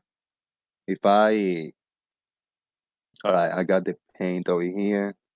If we go over this guy, the anatomy, we got the face right here, right? And we got the shoulder. It's gonna be a little laggy. My mouse is not the best. The arms should be right here, right? Fingers. Other arm right here, and then we go over here to the lower body. This is where it gets tricky. Oh, this is where it gets tricky. So we go over here, and then we got the ass is right here. The butt cheeks is right here, and then His the his leg. feet his And then feet his feet should be obscured by the pavement though. Yeah, it should be right here and right here. The legs and the feet. Yeah, that's the actual shape. This guy.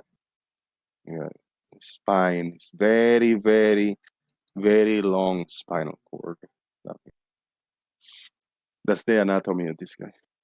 Is this just not their weird habit of wearing their trousers at half mast? No. Oh, wait a minute. Yeah, I did it wrong. Let me go back. Jose, I have an alternate. This is the actual anatomy. Let me change it red. This is the actual anatomy. My bad. This is it. Now he's got the ass right here. This is it. I have an alternative explanation for this. I posted it in Uncensored right now. This is it, the anatomy of the guy. Now we got it. There you go. This is where the ass goes, because then the waist. This is the actual. He wore the pants here because he must. Yeah, this is his ass is in here. The species is Homo diffractor. Yeah.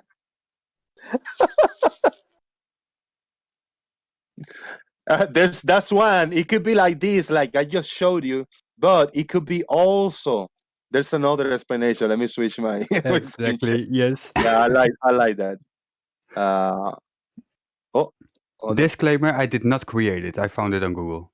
It's all good. I was gonna say, you did that bloody quickly. This one right here. There you go. I don't know if you see that.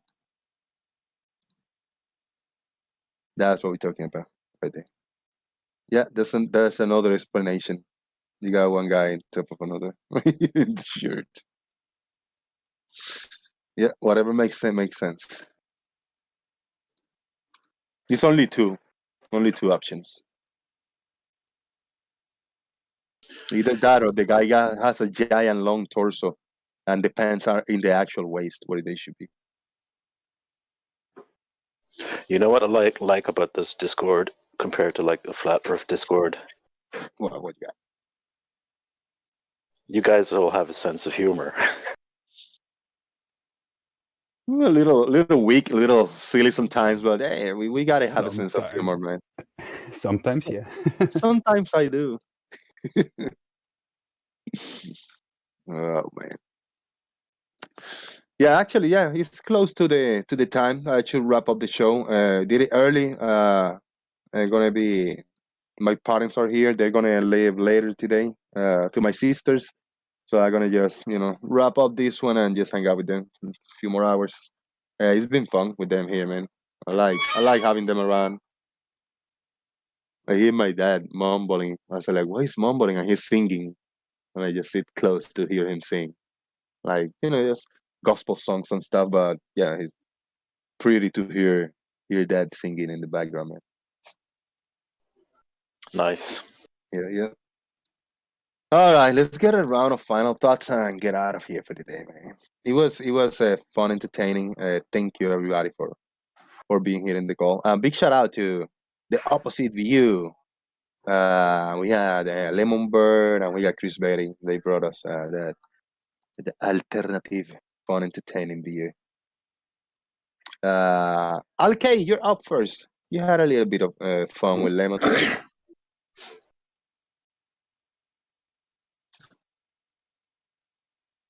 Got some final thoughts for us? Oh, we don't hear you. Shout out to what? Try now. No sound. Nope. All right, we got Chike.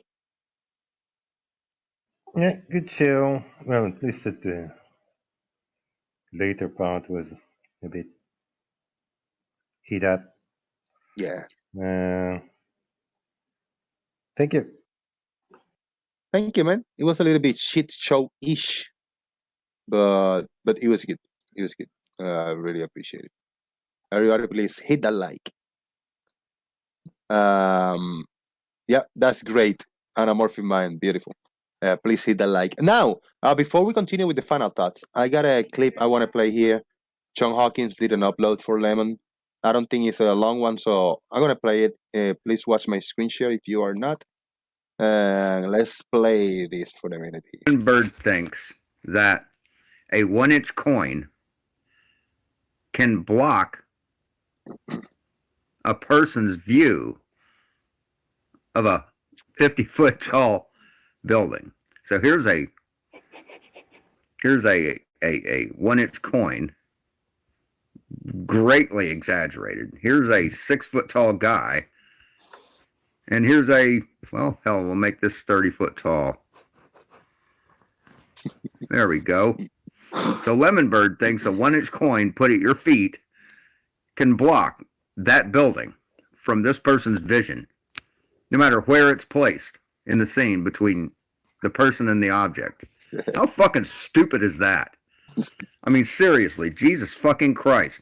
How deliberately obtuse can one dumb fuck be?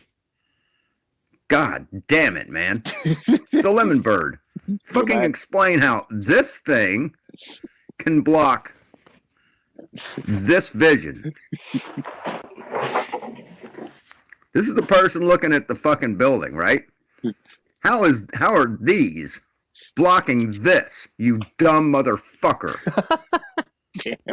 Thank you. Shout out to John Hawkins, man. Shout out to John. That's good. That's funny. He's always so laid back and casual. He always underplays it, doesn't he? It's the same way we all think. I know. I hear you now, Alkay. Final thoughts, man. Yeah, I was having all kinds of problems. But just I think I've said it so many times it gets a bit boring, but it is kind of sad that after all these years, these conversations are always revolving around people who are misrepresenting or misunderstanding the thing they're talking about. Like by now they should have learned it and should know it better. Lemon's perspective thing is all, well, as short as told, it's just bullshit. Barry's still going on about the refraction and stuff like that, like he doesn't understand it. Every one of them failing to comprehend the most basic concept of what a horizon is, how a sphere should work, but refusing to answer any questions when they're put on the spot. Like, they need to up their game. It's pretty sad. Anyway, cheers, and again, congratulations on the 1,000 subs. Thank you very much, Alkay. I appreciate it, man. That was fun today. Komar, final thoughts. Let's go with Earth is Life. Hey, can you hear me? Yes, sir. What's up, Jose? Good show. I'm gonna go ahead and probably listen back so I can catch the rest of it. I'm probably gonna be putting out a video, but either today or tomorrow, with just a little exchange I had with SE Montreal over on Geo. So should be fun. Look forward to it. Thanks. All right. Thank you, Earth is Life, and thank you for the PayPal hit earlier. I really do appreciate it. That helps me a lot, man. All right. No problem. Anytime. Yep, you got it, brother. Yep, thank you. Farmer's Boy. Yeah, I won't cover the latter half of the show because that's just a constant stream of shit from one end to the other. I think what these flat earthers do is in the background they have a rota every day to see whose turn it is to come on somewhere like here and just spew as much moronic shit as they can. I think clearly today it was Chris Berry's turn. It just face-palmingly painful. But other than that, and he that will not be named, thank you very much, Jose. Some of it was enjoyable. Thank you very much. Thank you very much. MC Toon is in the chat box and he's got a stream tonight the top left nominations. What if I tell you that I was invited to that but I really don't know what this top left means or is. If anybody want to tell us about can. Okay, well, let's wait for your final thoughts, Mr. 42, and we get there. We get in there. Thank you, Farmers Boy. We got Gotti. Final thoughts, if you can. Probably working busy. Grubus. Yeah, I think it was Senator Hiram Johnson that said the first casualty of war is the truth. And I think that's where we are, flat earthers, at the minute.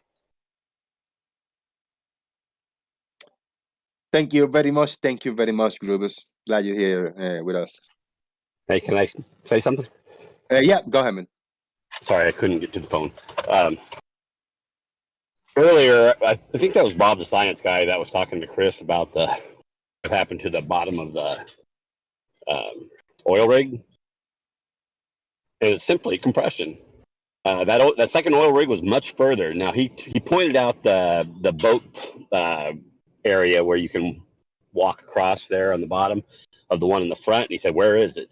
Well, if that space between that plank that they walk on and the water is compressed when you move even further away, and so it just simply became unresolvable as separate from the water line. It was really simple, just normal, everyday, ordinary perspective.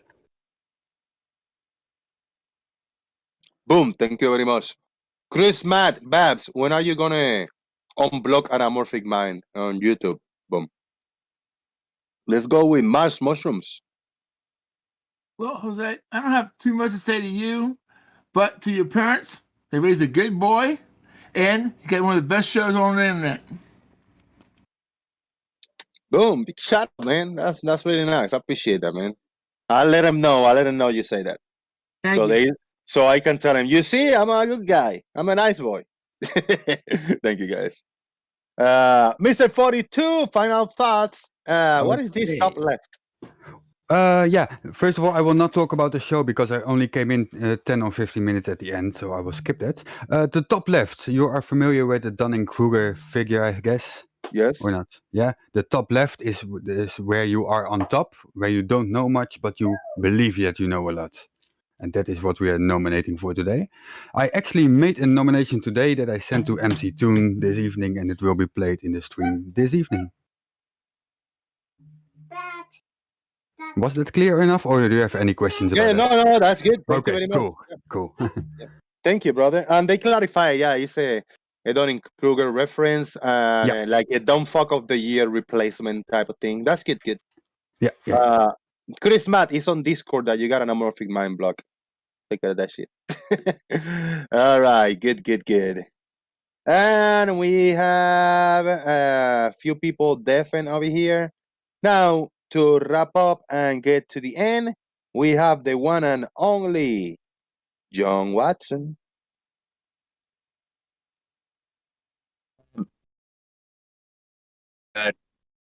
Yeah, that's pretty much, yeah.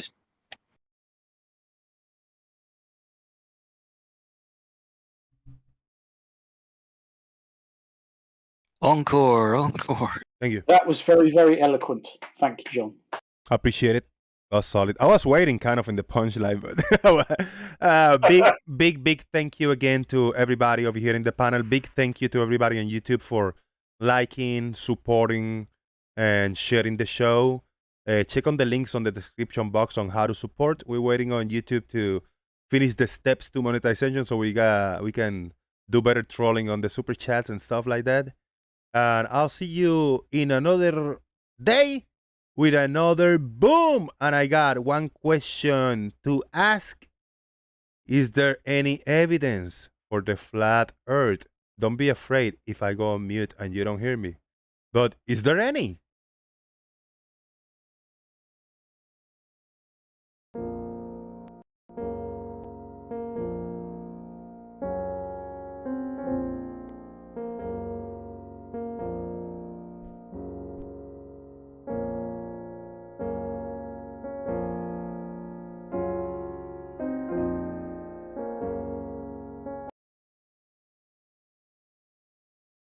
Thank you very much, everybody.